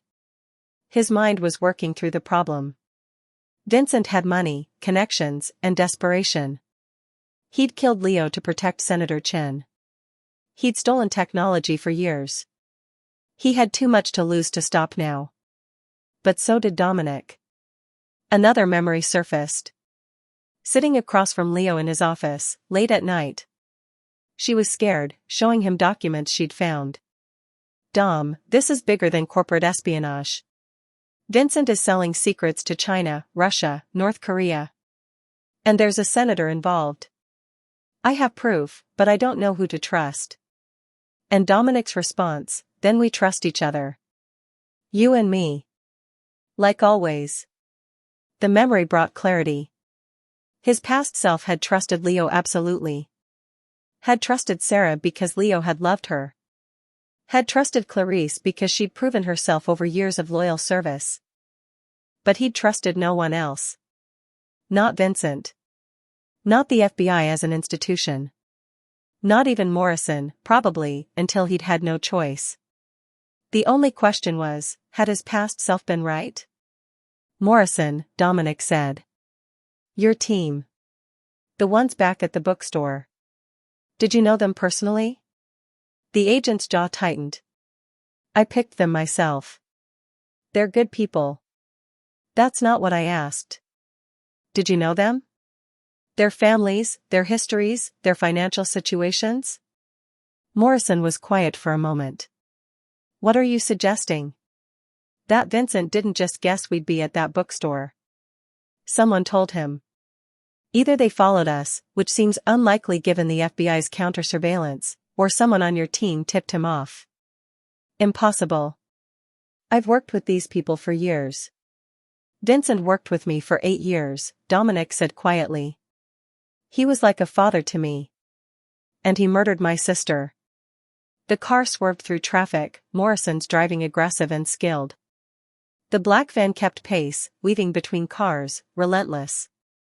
Sarah was clutching the journal and USB drive like they were sacred relics. Where are we going? Safe house is compromised, Morrison said. If there's a leak in my team, they know the location. We need somewhere off the books. Somewhere Vincent can't predict. Dominic's phone rang again. Unknown number. He almost didn't answer, but something made him pick up. Dominic. A woman's voice this time. Familiar. It's Clarice. Don't go to the safe house. It's a trap. How do you? I've been monitoring FBI communications. There's chatter about you. Someone inside the bureau is coordinating with Vincent. They're herding you toward the safe house. You go there, you die. Morrison was listening, his expression darkening. Ms. Gecko, this is Special Agent Morrison. Are you saying my operation is compromised? I'm saying someone in your chain of command is on Senator Chen's payroll. I don't know who.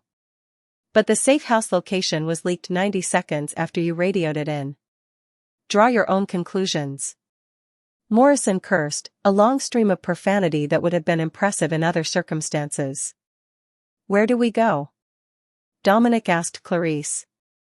I'm texting you an address. It's a property held under a shell corporation. Not connected to you or Corleone Enterprises on paper. Vincent won't know about it. I'll meet you there in 30 minutes. And Dominic? Whatever's on that USB drive, it's worth killing for. Don't let it out of your sight. She hung up. A text came through with an address in New Jersey. Morrison looked at it and nodded grimly. I know that area. Industrial. Isolated. Could be a safe location or a perfect place for an ambush. Do we have a better option? Dominic asked. The agent had no answer.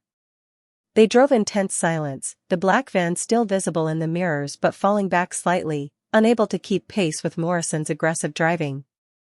The city gave way to highways, then to the industrial sprawl of New Jersey. Sarah hadn't spoken in 10 minutes. She was pale, shaking slightly, her eyes distant. The adrenaline was wearing off, leaving shock in its wake. Hey, Dominic said softly. You okay? She laughed, but it was a broken sound. No. No, I'm really not. People are shooting at us. Your business partner is a murderer. There's a senator involved in treason. And you don't even remember who you are. So no, I'm not okay. I'm starting to remember, Dominic said. Fragments. Pieces. Leo laughing. Leo showing me the documents. You and Leo at a restaurant, her showing off the engagement ring. You were so happy. Sarah's eyes filled with tears. We were going to have everything. A wedding, a life, maybe kids someday. She wanted kids. Did you know that? She said she wanted to adopt, wanted to give a child the family acceptance she never had growing up. The grief in her voice was raw, and it triggered another memory. Dominic, holding Leo as she cried after their father's funeral. The old man had refused to see her at the end, had written her out of the will, had died hating who she really was. And Leo had cried not because she was sad, but because she was relieved. Relieved she'd never have to seek his approval again. She was stronger than anyone I've ever known, Dominic heard himself say. She survived a family that rejected her, built a career in tech despite the discrimination, lived authentically even when it put her at risk. She was braver than me. She said the same thing about you, Sarah whispered. That you were the brave one. That you'd taken on the whole world to build Corleone Enterprises, and you'd never once asked her to hide who she was to make it easier. She loved you so much, Dominic. The emotion between them was thick, heavy. Shared grief. Shared love for someone lost. But there was something else there too, something neither of them were saying. We should have met under different circumstances, Dominic said. In a world where Leo was still alive. Where you were planning your wedding and I was going to be the embarrassing brother-in-law who gave a terrible toast. Sarah smiled through her tears. She said you were actually a good public speaker. That you could charm anyone when you wanted to. I don't feel very charming right now. You're doing okay, Sarah said. And then, quietly, almost too quiet to hear, she would be proud of you. What you're doing. What you've sacrificed to get justice for her. The moment stretched. Dominic was acutely aware of how close they were sitting, how her hand had somehow ended up near his, how easy it would be to close that distance. Wrong. It was wrong. She'd been Leo's fiancée. She was grieving. He was missing chunks of his memory. This wasn't the time or the place or the... Sarah kissed him. It was brief, barely more than a brush of lips, but it sent electricity through him. She pulled back immediately, her eyes wide with shock at her own action. I'm sorry, she said quickly. God, I'm so sorry. I don't know why that was completely inappropriate. You're my fiancé's brother, and she just died, and you don't even remember. Sarah. Dominic caught her hand. It's okay. It's not okay. It's the opposite of okay. I loved Leo. I still love Leo. We shouldn't be. We're not, Dominic said gently. You're grieving. We both are. And we're in danger, and adrenaline does strange things to people. It doesn't mean anything. But even as he said it, he wondered if it was true. Because the kiss, brief as it was, had felt like something. Recognition, maybe.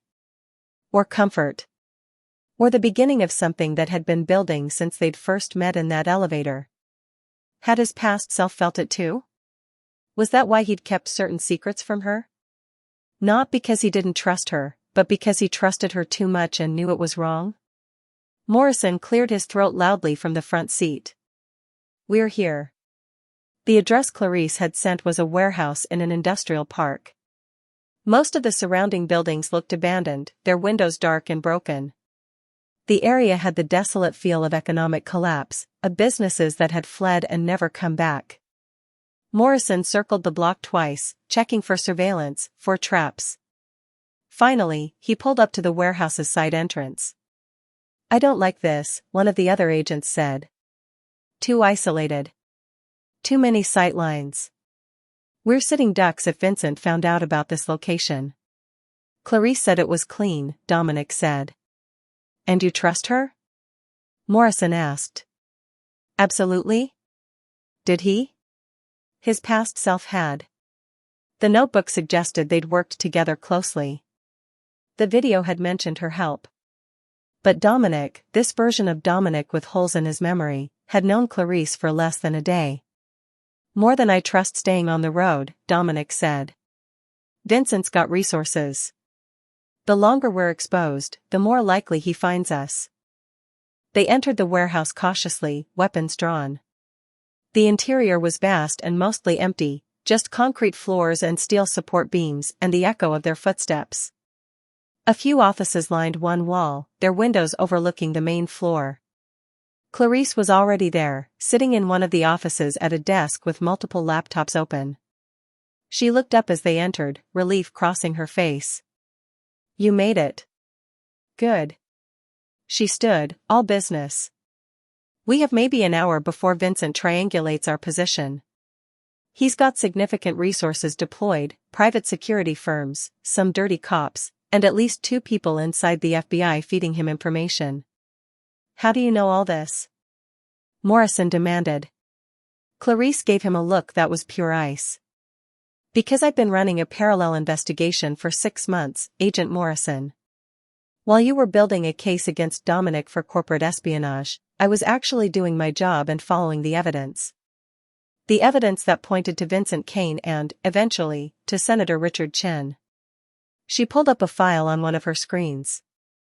This is what's on the USB drive Leo hid.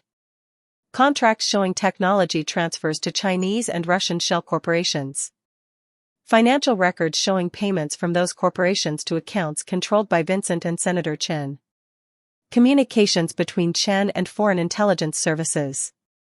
It's enough to put them both away for life. Multiple life sentences. Then we take it to the Justice Department, Morrison said. Or directly to the FBI director. Hayes is clean. I'd stake my career on it. Would you stake Dominic's life on it?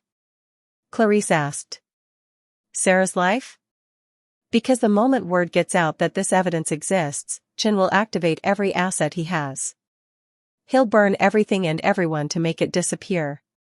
Including us. Dominic looked at the screens, at the damning evidence his sister had died to expose. What's the play? We can't just sit on this. Chen's in the Senate. He's got power, influence. The longer we wait, the more time he has to cover his tracks. We don't wait, Clarice said. We go public. All of it. Every news outlet, every journalist, every media platform simultaneously. We flood the zone with information. Make it impossible to contain or deny. That's a huge risk, Morrison said. If even one outlet is compromised, if Chen gets advance warning. He's getting advance warning right now, Clarice interrupted. He knows Dominic is alive. He knows the memory wipe didn't work permanently. He knows we have evidence. The only question is whether we release it before he can stop us or after we're all dead. The brutal calculus hung in the air. Sarah spoke up for the first time since they'd arrived. Do it. Release everything. Leo died trying to expose the truth. We owe it to her to finish what she started. Another memory hit Dominic. Leo's voice, the truth matters, Dom. Even when it's dangerous. Especially when it's dangerous. That's when it matters most. She'd said that to him when he'd been afraid to publicly support her transition. When he'd worried about what it would do to the business, to his reputation.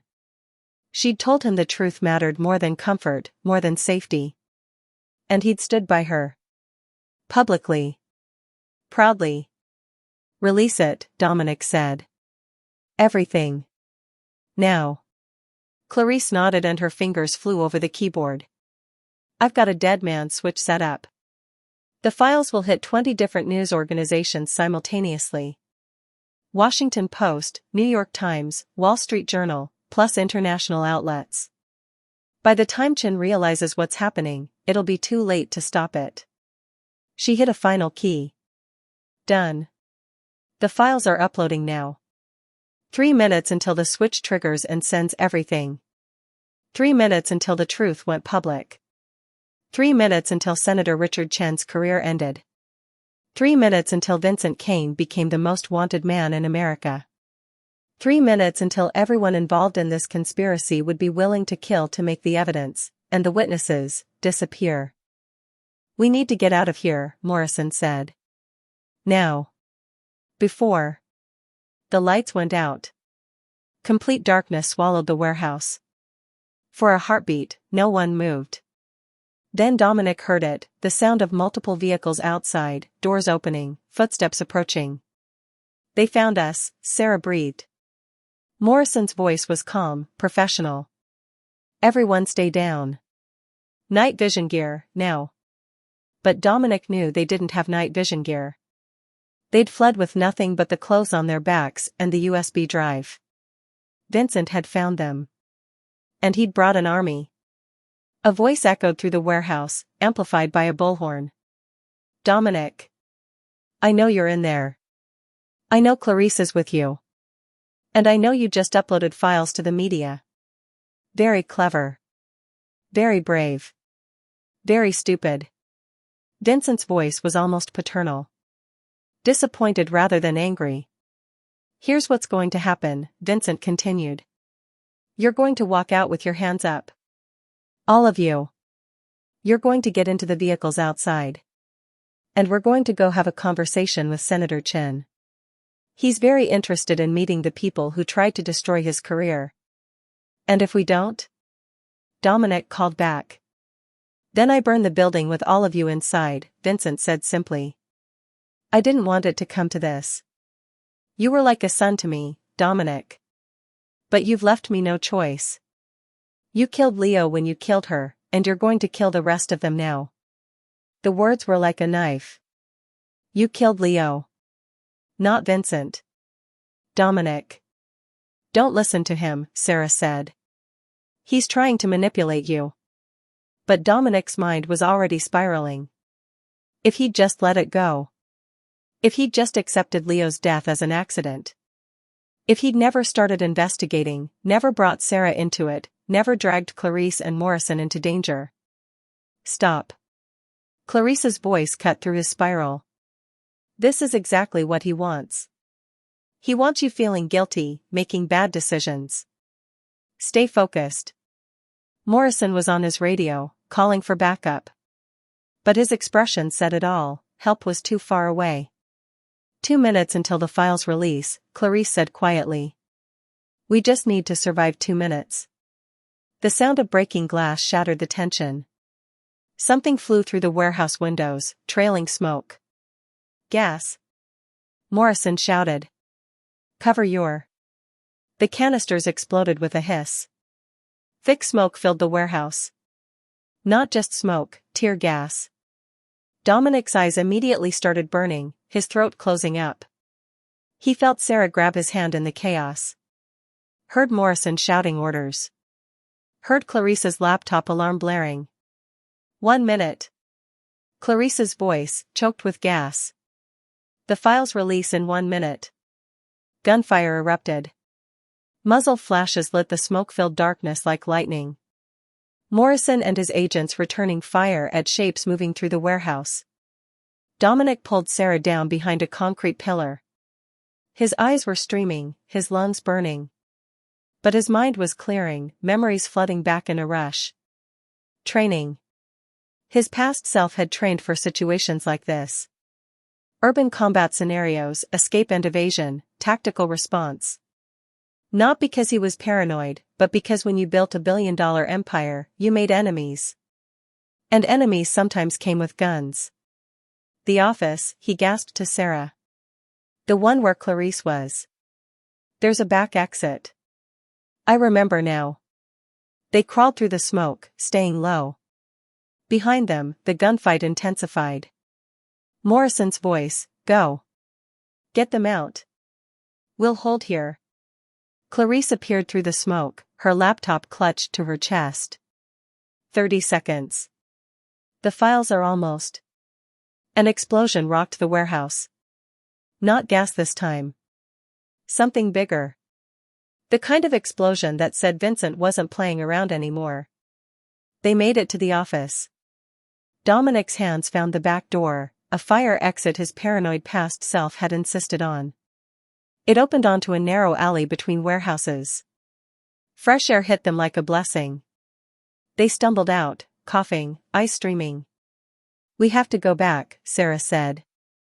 Morrison and his people will buy us the time we need, Clarice said harshly. She checked her laptop. 5 seconds. 4. 3. 2. 1. Her screen flashed green. It's done, she said. The files are alive. Every news organization has them. It's over. But it didn't feel over. Behind them, the warehouse was burning now, flames visible through the windows. People were dying in there. Good people who'd been trying to help them. Dominic's phone buzzed. A news alert, breaking, Senator Chin implicated in technology espionage scandal. FBI launches investigation. Then another, Billionaire CEO Corleone vindicated, evidence points to business partner Kane. The truth was out. The world was seeing what Leo had died to expose. But Vincent was still out there. Still dangerous. Still willing to kill. And Dominic, Sarah, and Clarice were still very much in his crosshairs. We have to move, Dominic said. Vincent will come after us even harder now. This isn't about covering up the truth anymore. This is about revenge. They ran into the industrial park, away from the burning warehouse, away from the gunfire. Behind them, sirens wailed, police, fire trucks, probably more FBI. The cavalry was coming. But they might be too late. Dominic's memories were flooding back now, faster and faster. Leo's face. Her laugh. Her courage. The promise he'd made to her, "I'll always have you." He'd failed that promise once. She'd died on his watch. But he could honor it now.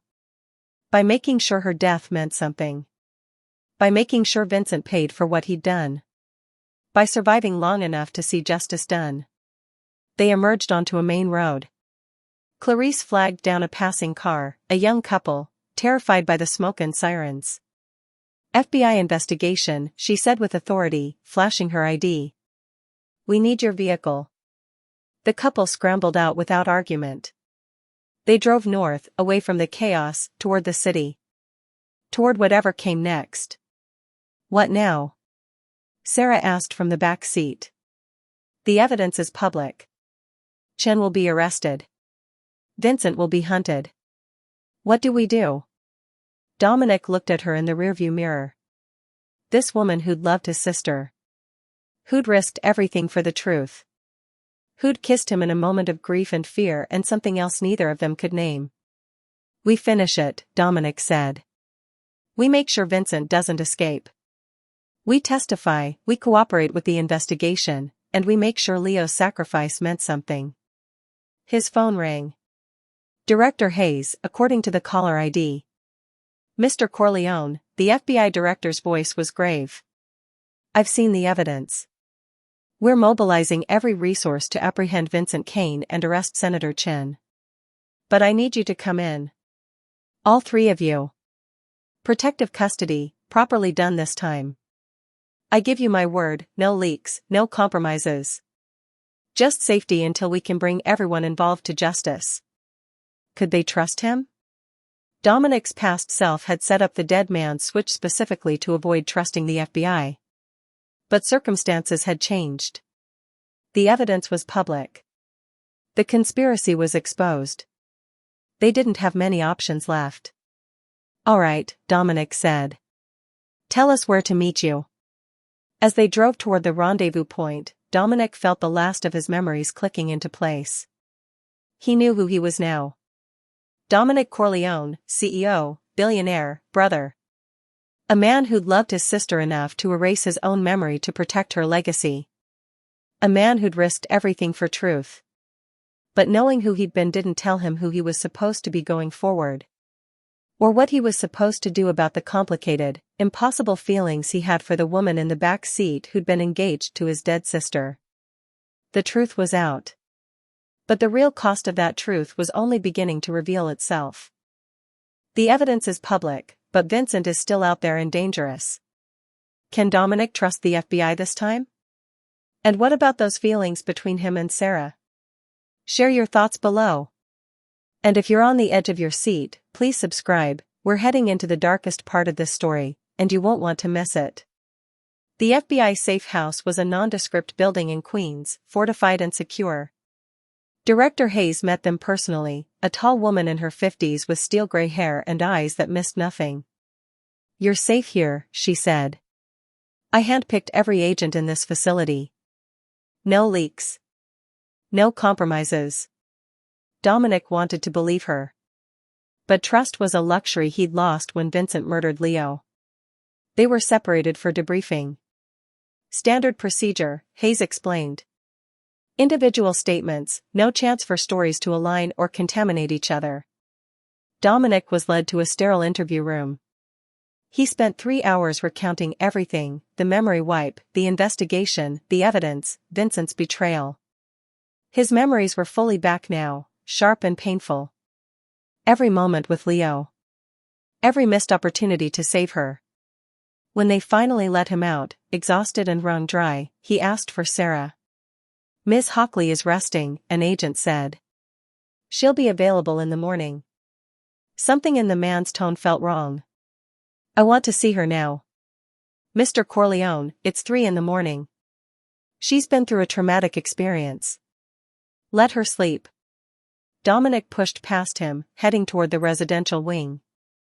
Agents moved to block him, hands raised placatingly. Sir, you need to calm down. Where is she? Director Hayes appeared in the hallway. Mr. Corleone, there's been a development. Ms. Hockley isn't here. The world stopped. What do you mean she isn't here? Hayes's expression was grim. 2 hours ago, she said she needed some air. Stepped into the courtyard. There was a brief power fluctuation, less than 30 seconds. When the backup generators kicked in, she was gone. Gone? Dominic's voice was rising. How does someone just disappear from an FBI safe house? We're investigating. But Mr. Corleone. Hayes pulled out her phone, showing him a video. The footage was grainy, shot from a security camera across the street. It showed Sarah walking out of the safe house's front door. Voluntarily. She got into a black car. The license plate was visible. Vincent's car. No, Dominic breathed. No, she wouldn't. She was with me. She helped me. We're analyzing the footage for signs of duress, Hayes said. But Dominic, there's something you need to know. Sarah Hockley's financials show a payment of $2 million deposited into her account 4 days ago. Origin, an offshore shell corporation registered to Vincent Kane. The words were like bullets. You think she's working with him, Dominic said flatly. I think we need to consider all possibilities. The timing of her involvement with you, her knowledge of your movements, her access to the evidence. She loved Leo, Dominic interrupted. She was devastated by her death. Was she? Hayes asked gently. Or was that an act? Mr. Corleone, I know this is painful. But consider, who suggested going to the bookstore? Who was with you when you found the USB drive? Who knew exactly where you'd be when Vincent's people showed up? Dominic's mind raced back through every interaction. Sarah in the elevator, crying, desperate. Sarah kissing him. Sarah's hand in his as they ran from the warehouse. Had it all been manipulation? The kiss, he said quietly. In the car. She kissed me. Hayes's expression softened with pity. Vincent is smart. He knows your weaknesses. Your sister just died. You were vulnerable. Sarah was the perfect weapon, someone connected to Leo, someone who could exploit your grief and your guilt. No. It couldn't be true. He'd felt something real between them. Hadn't he? But then, he'd trusted Vincent for 8 years. And Vincent had killed Leo without hesitation. We'll find her, Hayes said. And when we do, we'll get answers. Dominic was shown to a small bedroom. Alone. Separated from Sarah, from Clarice, from everyone. Protected, yes. But also isolated. He sat on the bed and pulled out his phone. 23 missed calls from unknown numbers. Vincent, probably. Or Senator Chen's people. 1 voicemail. He played it. Sarah's voice, shaking with terror. Dominic, I'm sorry. I'm so sorry. They have me. Vincent has me. He said if I didn't leave with him, he'd kill you. He has someone inside the FBI. Someone close to you. He's been watching everything. He knows. The message cut off abruptly. Dominic played it again. And again.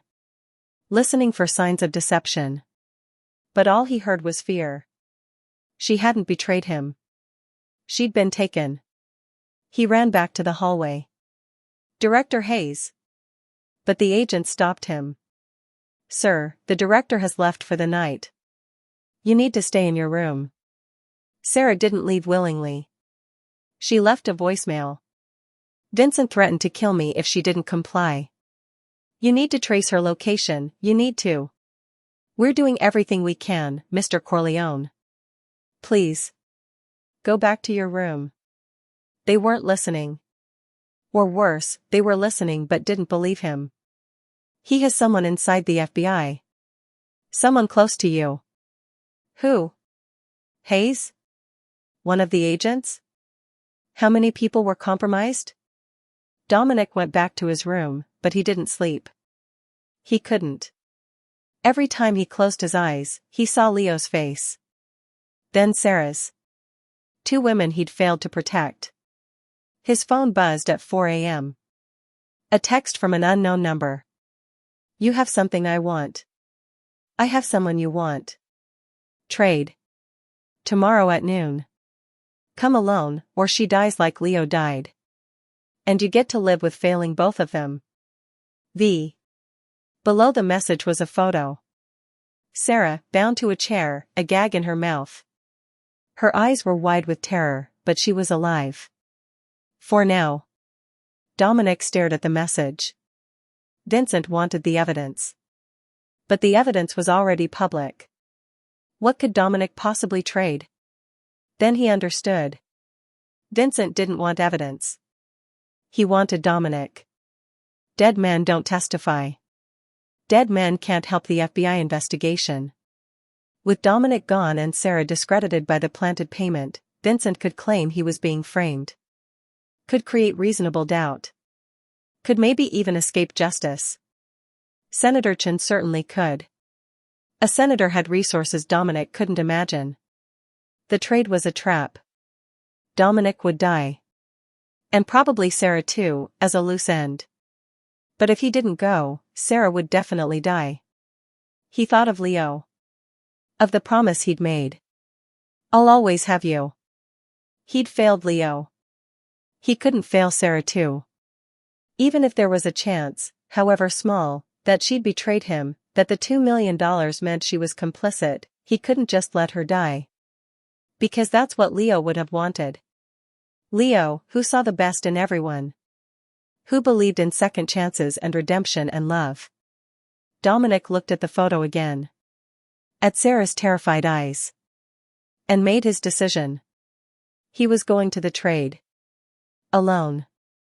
Against every instinct, against all logic. Because some things mattered more than survival. Some promises had to be kept, even when they cost everything.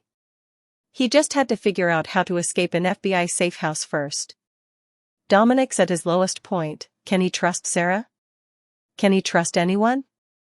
And is he about to make a fatal mistake? Drop your thoughts in the comments.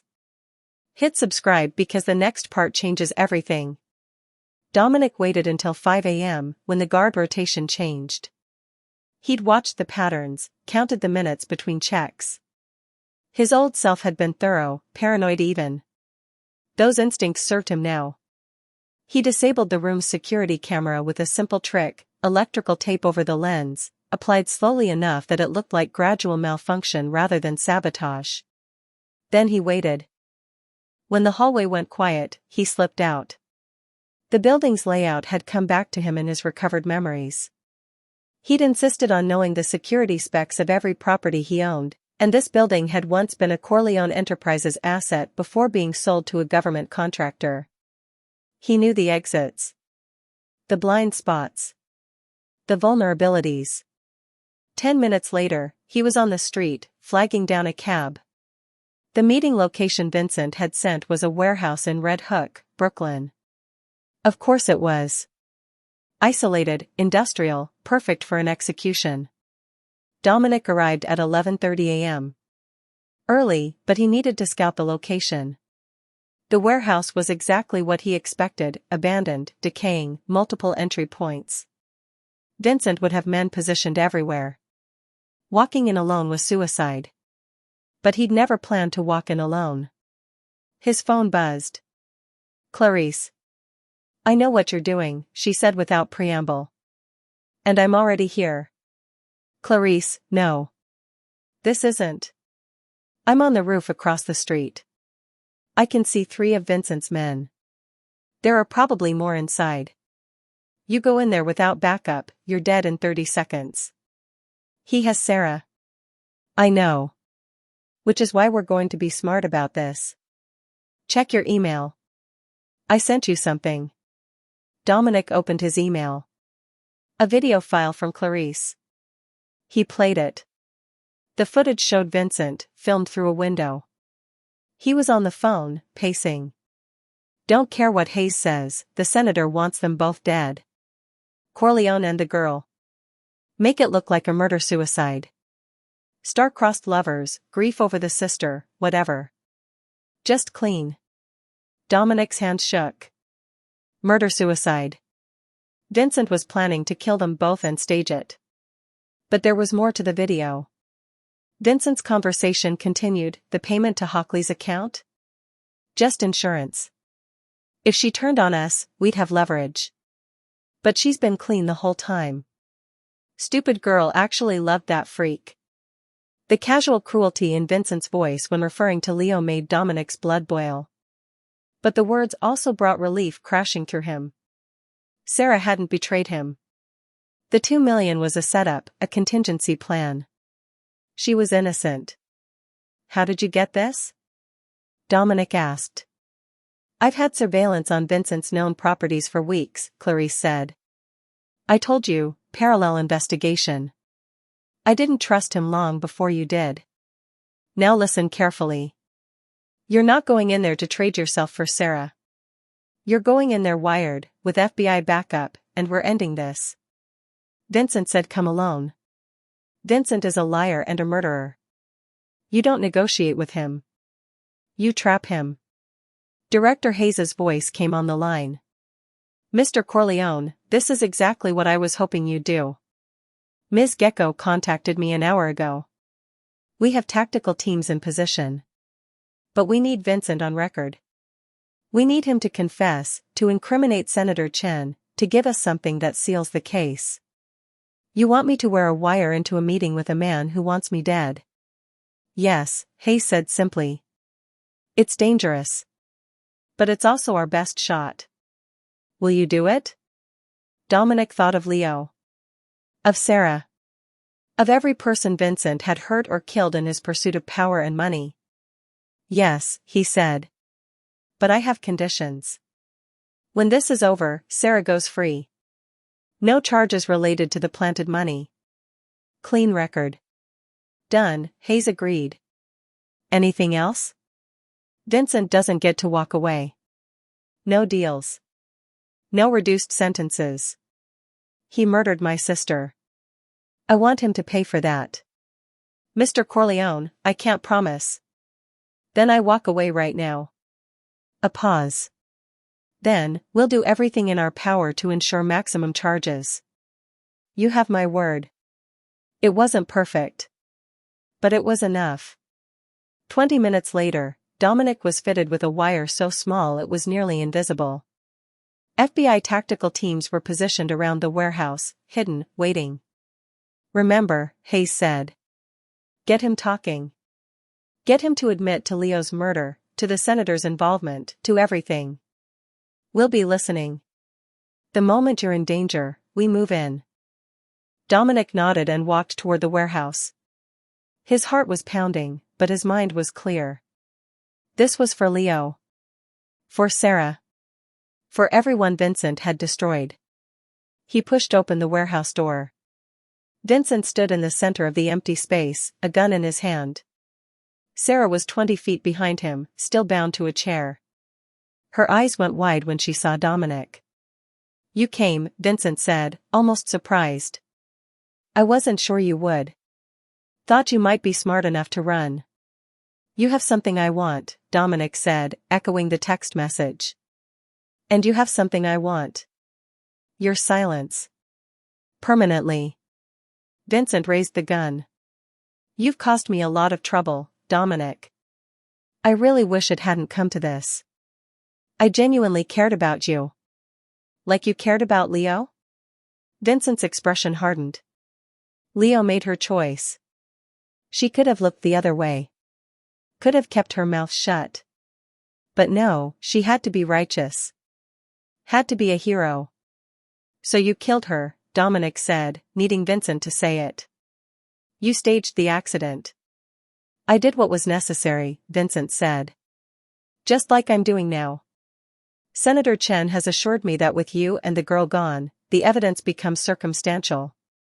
Enough reasonable doubt to avoid conviction. I'll be free in 2 years, maybe less. And you believe him? Vincent smiled. I have insurance. Files he doesn't know about. If he betrays me, I take him down with me. It's basic survival, Dominic. Something you never understood. You always let emotions cloud your judgment. Emotions like loyalty? Dominic asked. Like family? Weaknesses, Vincent corrected. Your father knew that. He built Corleone Enterprises on ruthlessness, not sentiment. You and Leo were always too soft. My father was a bitter old man who died alone, Dominic said quietly. Leo was brave enough to live authentically. To love openly. To stand for something. She was 10 times the person you'll ever be. Vincent's finger tightened on the trigger. Noble words. Let's see if they comfort you in the afterlife. A sound made them both turn. Sarah had somehow gotten her hands free. She was running, not away from Vincent, but toward him. No. Dominic shouted. Everything happened at once. Vincent swung his gun toward Sarah. FBI agents burst through the doors. Dominic ran forward, tackling Vincent before he could fire. They hit the ground hard, the gun skittering away. Vincent was older but vicious, fighting with desperate strength. Dominic felt a fist connect with his jaw, stars exploding in his vision. But he didn't let go. Couldn't let go. FBI. Don't move. Agents swarmed them, pulling Vincent off Dominic, forcing him to the ground. Dominic rolled away, gasping, his face throbbing. Sarah was there, her arms around him. You came. You actually came for me. Of course I did, Dominic said. Vincent was screaming as they cuffed him. This means nothing. Chen will bury all of you. You have no idea how deep this goes. But Director Hayes was smiling. We have everything, Mr. Kane. Your confession. The recording. It's over. Vincent's face went pale as he realized what had happened. The wire. The setup. He'd been played. Sarah was crying, her face pressed against Dominic's shoulder. I thought he was going to kill you. When I saw you walk in alone, I thought. I wasn't alone, Dominic said. Not really. Not anymore. For the first time since waking up with no memory, Dominic felt something other than fear or confusion or grief. He felt hope. The fight wasn't over. There would be trials, testimony, Senator Chen to deal with. But the worst was behind them. Vincent was caught. The truth was out. And Sarah was safe. As the FBI led Vincent away, the man who'd been like a father turned and looked at Dominic one last time. There was no remorse in his eyes. No regret. Just cold calculation. This isn't finished, Vincent said. Chen won't let it be. Then he was gone, pushed into a waiting vehicle. Dominic stood with Sarah in the empty warehouse, both of them shaking from adrenaline and relief. What happens now? Sarah asked. Dominic looked at her, really looked at her. This woman who'd loved his sister. Who'd risked everything for the truth. Who'd kissed him in a moment of fear and grief. Now we finish it, Dominic said. We testify. We make sure Leo's death meant something. And then? Then? Sarah prompted. Then we figure out what comes next. For both of us. Sarah's hand found his. Together? Dominic squeezed her hand. Together. It wasn't a declaration of love. It was too soon for that, too complicated.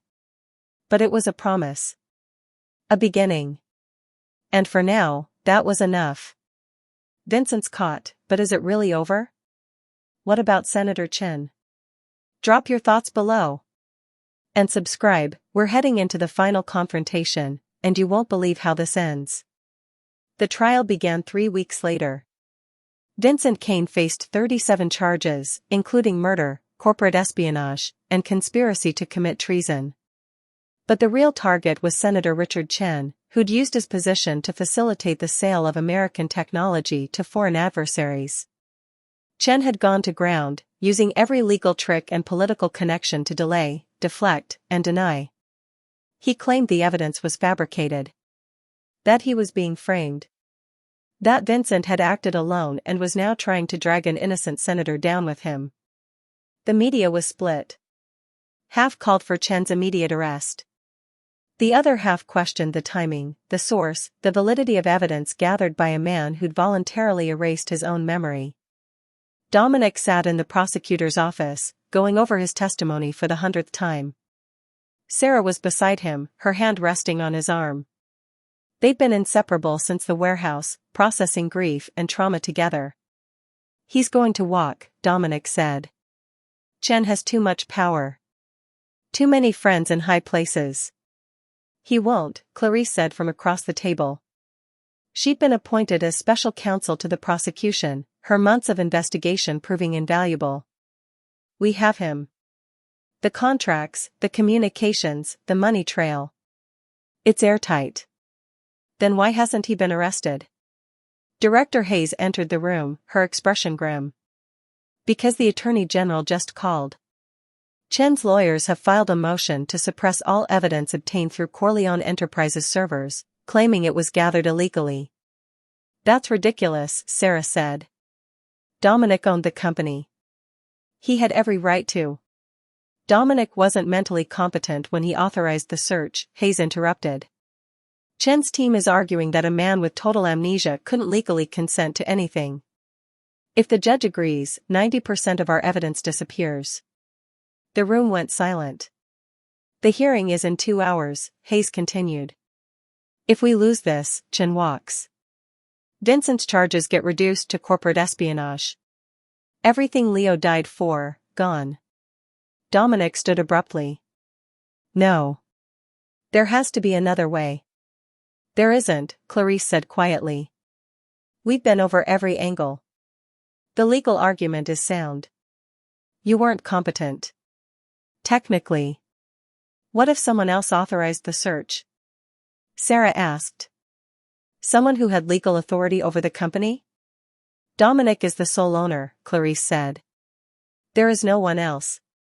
But Dominic's mind was racing. "The succession clause. In my will. If I'm incapacitated, control of the company goes to." He trailed off, memory flooding back. The document he'd signed a week before the memory wipe, updating his will.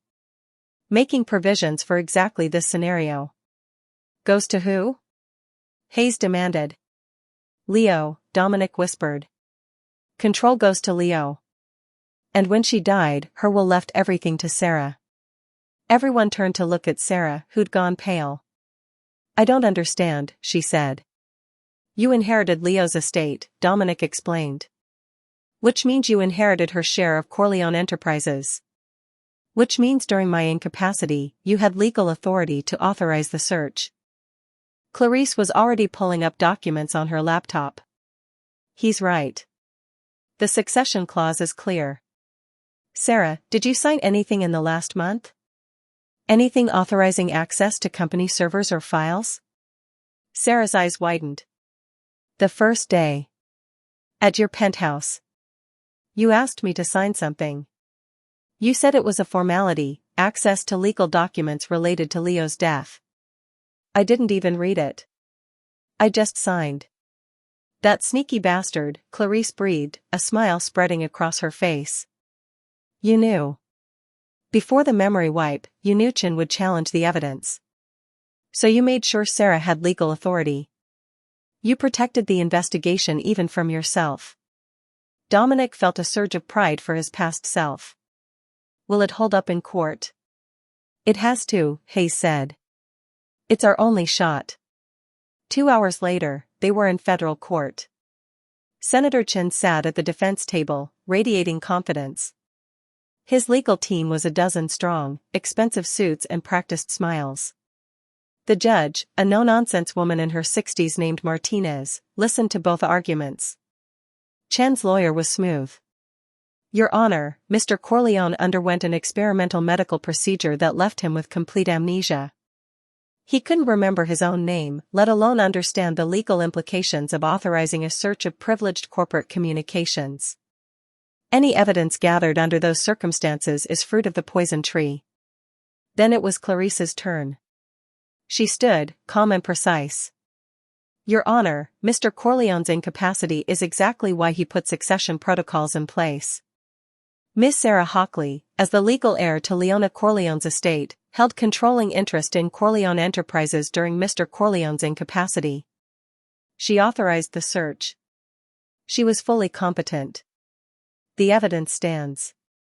Chen's lawyer shot to his feet. That's absurd. Ms. Hockley didn't even know she had controlling interest. She was manipulated by. Ms. Hockley, Judge Martinez interrupted, did you sign the authorization form? Sarah stood, her voice steady despite her nervousness. Yes, Your Honor. Were you coerced or threatened? No, Your Honor. Did you understand you were authorizing access to corporate communications? Sarah hesitated. I trusted Dominic. I knew he was investigating his sister's murder. I signed because I wanted the truth. That's not the same as informed consent, Chen's lawyer argued. Judge Martinez fixed him with a hard stare. Counsel, Ms. Hockley was a federal prosecutor for 6 years before becoming engaged to Ms. Corleone. She understands legal documents. Unless you're suggesting she's incompetent? The lawyer had no good answer to that. The evidence stands, Martinez ruled. Motion denied. Furthermore, given the severity of the charges and Senator Chen's access to resources, I'm remanding him to federal custody pending trial. Bail denied. The courtroom erupted. Chen's face went from competent to ashen. U.S. Marshals moved forward to take him into custody. This is a witch hunt. Chen shouted as they cuffed him. I'm a United States Senator. You can't. You're a traitor, Martinez said coldly. And you'll be treated as one. Take him away. As Chen was led out, he locked eyes with Dominic. Pure hatred radiated from the senator's gaze. This isn't over, Corleone. I have friends. Real power. You think you've won, but you have no idea what's coming. But his threats rang hollow. The man was finished. Outside the courthouse, media swarmed. Dominic stood with Sarah and Clarice, facing the cameras. Mr. Corleone, how does it feel to see Senator Chen arrested? It feels like justice, Dominic said simply. My sister died exposing the truth. Today, that truth was validated. Leo's death wasn't in vain. Ms. Hockley, you were engaged to Leona Corleone. What would you say to her if she were here? Sarah's voice was thick with emotion. I'd say we did it. We kept our promise. And I'd say that I love her. I'll always love her. Dominic squeezed her hand, and she squeezed back. The questions continued, but Dominic tuned them out. He was thinking about Leo. About the promise he'd made, I'll always have you. He'd kept it. Finally. That night, Dominic and Sarah sat on the penthouse balcony, watching the city lights. The same view he'd seen when he first woke up with no memory, terrified and alone. Everything had changed since then. Vincent's lawyer called, Sarah said quietly. He wants to make a deal. Full confession, testimony against Chen, in exchange for life in prison instead of death penalty. What did you tell them? I said it wasn't my decision. It's yours. Dominic considered. Vincent deserved death for what he'd done. But Leo wouldn't have wanted that. She'd opposed the death penalty, believed in redemption. Tell them yes, Dominic said. Life in prison. No possibility of parole. Sarah nodded. Leo would have made the same choice. I know. They sat in comfortable silence, the grief between them gradually transforming into something else. Not forgetting Leo, they'd never forget her, but learning to live with the loss. Together. What happens to us now? Sarah asked. When all this is over. Dominic turned to face her. I don't know. We figure it out. One day at a time. Can I ask you something? Sarah's voice was hesitant. That day in the car, when I kissed you. Did you feel? Yes, Dominic said honestly. I felt something. But Sarah, it's complicated. You loved Leo. I loved Leo. We're both grieving. I know. I'm not asking for anything. I needed to know I wasn't alone in feeling it. You're not alone, Dominic said. In anything. Whatever we are or become, we'll figure it out together. When we're ready.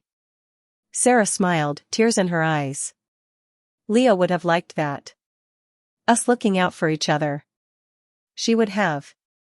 The future was uncertain. There would be trials, testimony, healing. But for the first time since waking up with no memory, Dominic felt like himself. Whole. Complete. He'd lost his sister. But he'd honored her memory. Exposed the truth. Brought her killers to justice. And he wasn't alone anymore. The nightmare was over. The real work of healing could begin. 6 months later, the verdicts came in. Vincent Kane, guilty on all counts. Life in prison without parole. Senator Richard Chen, guilty of espionage, conspiracy, and treason. 45 years in federal prison. Dominic watched from the gallery as the sentences were read, Sarah's hand in his. When it was over, when the judge's gavel fell for the final time, he felt something release in his chest. A weight he'd been carrying since the day he woke up with no memory. It was done. Leo could rest now. Outside the courthouse, Clarice met them with a rare smile. It's over. Really over. Thank you, Dominic said. For everything. I couldn't have done this without you. Yes, you could have, Clarice said. You're stubborn enough. But I'm glad I was here. She paused. I'm leaving Corleone Enterprises. Opening my own firm. Specializing in whistleblower protection and corporate justice. Leo would love that, Sarah said. I know. That's why I'm doing it. Clarice shook both their hands. Take care of each other. And Dominic? Don't wait too long to figure out what makes you happy. Life's too short. She walked away, leaving Dominic and Sarah alone in the fading afternoon light. She's right, you know, Sarah said. About figuring out what makes you happy. I'm working on it, Dominic said. The truth was, the past 6 months had been transformative. Therapy, both individual and group sessions with Sarah. Processing grief, trauma, and guilt. Learning to forgive himself for not saving Leo, for not seeing Vincent's betrayal sooner. And slowly, carefully, exploring what was growing between him and Sarah. They'd taken it slow. So slow it was almost painful. Dinners that might be dates or might just be two people keeping each other company. Hands that touched and pulled away. Moments that almost became kisses but didn't. Both of them terrified of betraying Leo's memory. Both of them unsure if what they felt was real or just shared grief seeking comfort. But time had brought clarity. And healing. I have something to show you, Dominic said. Will you come with me?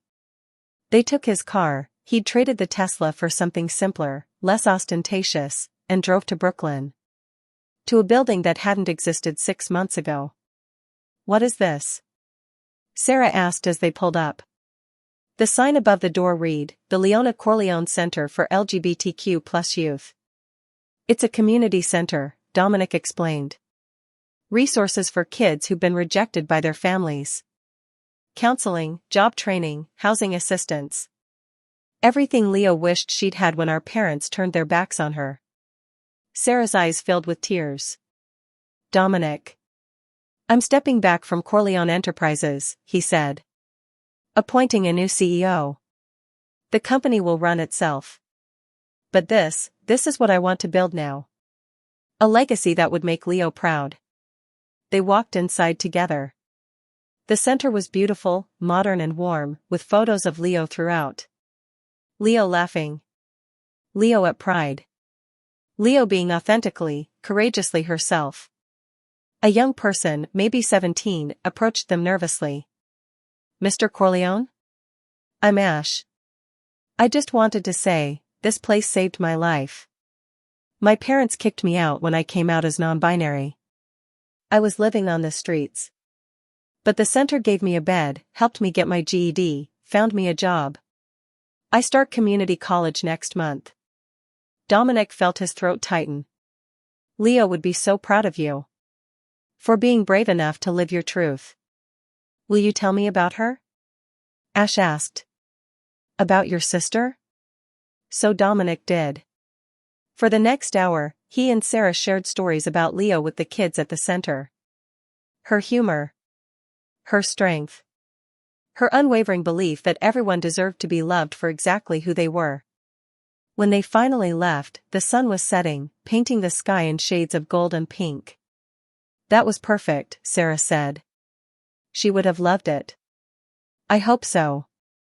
Dominic turned to face her. "Sarah, I need to tell you something." "Okay. I love you." The words hung in the air between them. Sarah's breath caught. "I've been afraid to say it," Dominic continued. "Afraid it was wrong, or too soon, or a betrayal of Leo's memory. But I've been talking to my therapist, and she helped me understand something. Leo loved us both. She would want us to be happy. She would want us to find joy, even in grief. Especially in grief." Tears streamed down Sarah's face. "I love you too. God, I've been so scared to admit it. I felt like I was cheating on her, even though she's gone. Like I was choosing you over her memory." "You're not choosing," Dominic said gently. "You're living. Leo would want that for you. For both of us." Sarah stepped closer. "Are you sure? Because once we cross this line." "I'm sure," Dominic said. "I've never been more sure of anything." This time, when they kissed, it wasn't about fear or adrenaline or desperation. It was about choice. About two people who'd survived trauma together, who'd honored the woman they both loved, and who were brave enough to build something new from the ashes. When they pulled apart, both were crying and smiling at the same time. "What now?" Sarah asked. "Now we live," Dominic said. "We run the center. We make sure Leo's legacy changes lives. And we figure out what our future looks like. Together." "I like the sound of that." They walked back to the car hand in hand, the weight of the past 6 months finally lifting. The trials were over. Justice had been served. And life, beautiful, complicated, messy life, was waiting. 1 year later. The Leona Corleone Center's first anniversary gala was everything Dominic had hoped it would be. 300 people packed the ballroom, activists, donors, politicians, and most importantly, the kids whose lives the center had changed. Dominic stood at the podium, looking out at the crowd. Sarah sat in the front row, radiant in a blue dress that matched her eyes. They'd moved in together 3 months ago, were talking about marriage, about building a life that honored the past while embracing the future. A year ago, Dominic began, "I woke up with no memory. No past. No identity. Just a note that said trust no one. I spent weeks rebuilding my life, piece by piece. Remembering who I was. What I'd lost. What mattered most." He paused, emotion threatening to overwhelm him. "My sister Leo taught me that courage isn't the absence of fear. It's living authentically despite it. She was braver than anyone I've ever known. And when she died, I thought I'd lost everything that mattered." His eyes found Sarah's. She was crying, but smiling. "But I was wrong. Leo's legacy isn't in the technology she helped create or the company she helped build. It's in every person who's brave enough to be themselves. In every kid who walks through the center's doors and finds acceptance. In everyone who chooses truth over comfort, love over fear. The audience erupted in applause. When it quieted, Dominic continued. This center has served over 500 young people this year. We've provided housing, education, counseling, and most importantly, community. We've saved lives. And we're just getting started. More applause. But Dominic held up his hand. There's one more thing. Today, I'm announcing the Leona Corleone Memorial Scholarship. Full tuition for LGBTQ+ students pursuing careers in STEM fields. Because Leo believed that everyone, regardless of who they were or who they loved, deserved the chance to change the world. The applause was deafening now. People were on their feet, cheering, crying. Dominic stepped away from the podium and found Sarah waiting for him. She threw her arms around him, and he held her tight. She's here, Sarah whispered. I can feel her. She's so proud of you. Of us, Dominic corrected. We did this together. And they had. Sarah had left her prosecutor job to run the center full-time. Her legal expertise and Dominic's resources combined to create something truly transformative. As the gala continued around them, Dominic thought about that first morning. Waking up terrified, with nothing but a warning. He'd lost everything, his memory, his sense of self, his sister. But he'd found something too. Purpose. Love. A reason to keep fighting. The note had been right. He couldn't trust anyone in those early days. But he'd learned that trust had to be earned, not given blindly. And the people who'd earned it, Sarah, Clarice, even Director Hayes, had proven themselves worth that trust. Vincent was in prison. Chen was in prison. Justice had been served. But more importantly, Leo's memory lived on. In the center. In the scholarship. In every life they touched. Dominic pulled Sarah closer, kissing the top of her head. What do you think? Did we do good? We did great, Sarah said. And we're just getting started. The future stretched out before them, uncertain but full of possibility. There would be challenges ahead, there always were. But they'd face them together. Two people who'd loved the same extraordinary woman. Who'd honored her memory by living bravely, loving fiercely, and fighting for truth. The nightmare that had started with amnesia and murder had transformed into something beautiful. A legacy of love and acceptance. A future built on the foundation of the past. Leo would have approved. No, Leo would have been proud. And that, Dominic realized, was the greatest victory of all. The end. And there it is, friends. From waking up with no memory and a cryptic warning, to bringing down a corrupt senator and a murderous business partner, to building a legacy of love and acceptance, Dominic's journey is complete. What did you think of this ending? Did it satisfy you? Let me know in the comments below. If this story moved you, if it kept you on the edge of your seat, please hit that like button and subscribe to the channel. I pour my heart into these stories, and your support means everything. Drop a comment telling me what part resonated with you most. Was it the twists, the romance, the justice, or the healing? Thank you so much for going on this journey with me. Until the next story, remember, truth matters, love wins, and sometimes the darkest moments lead to the brightest futures. Take care of yourselves, and I'll see you in the next one.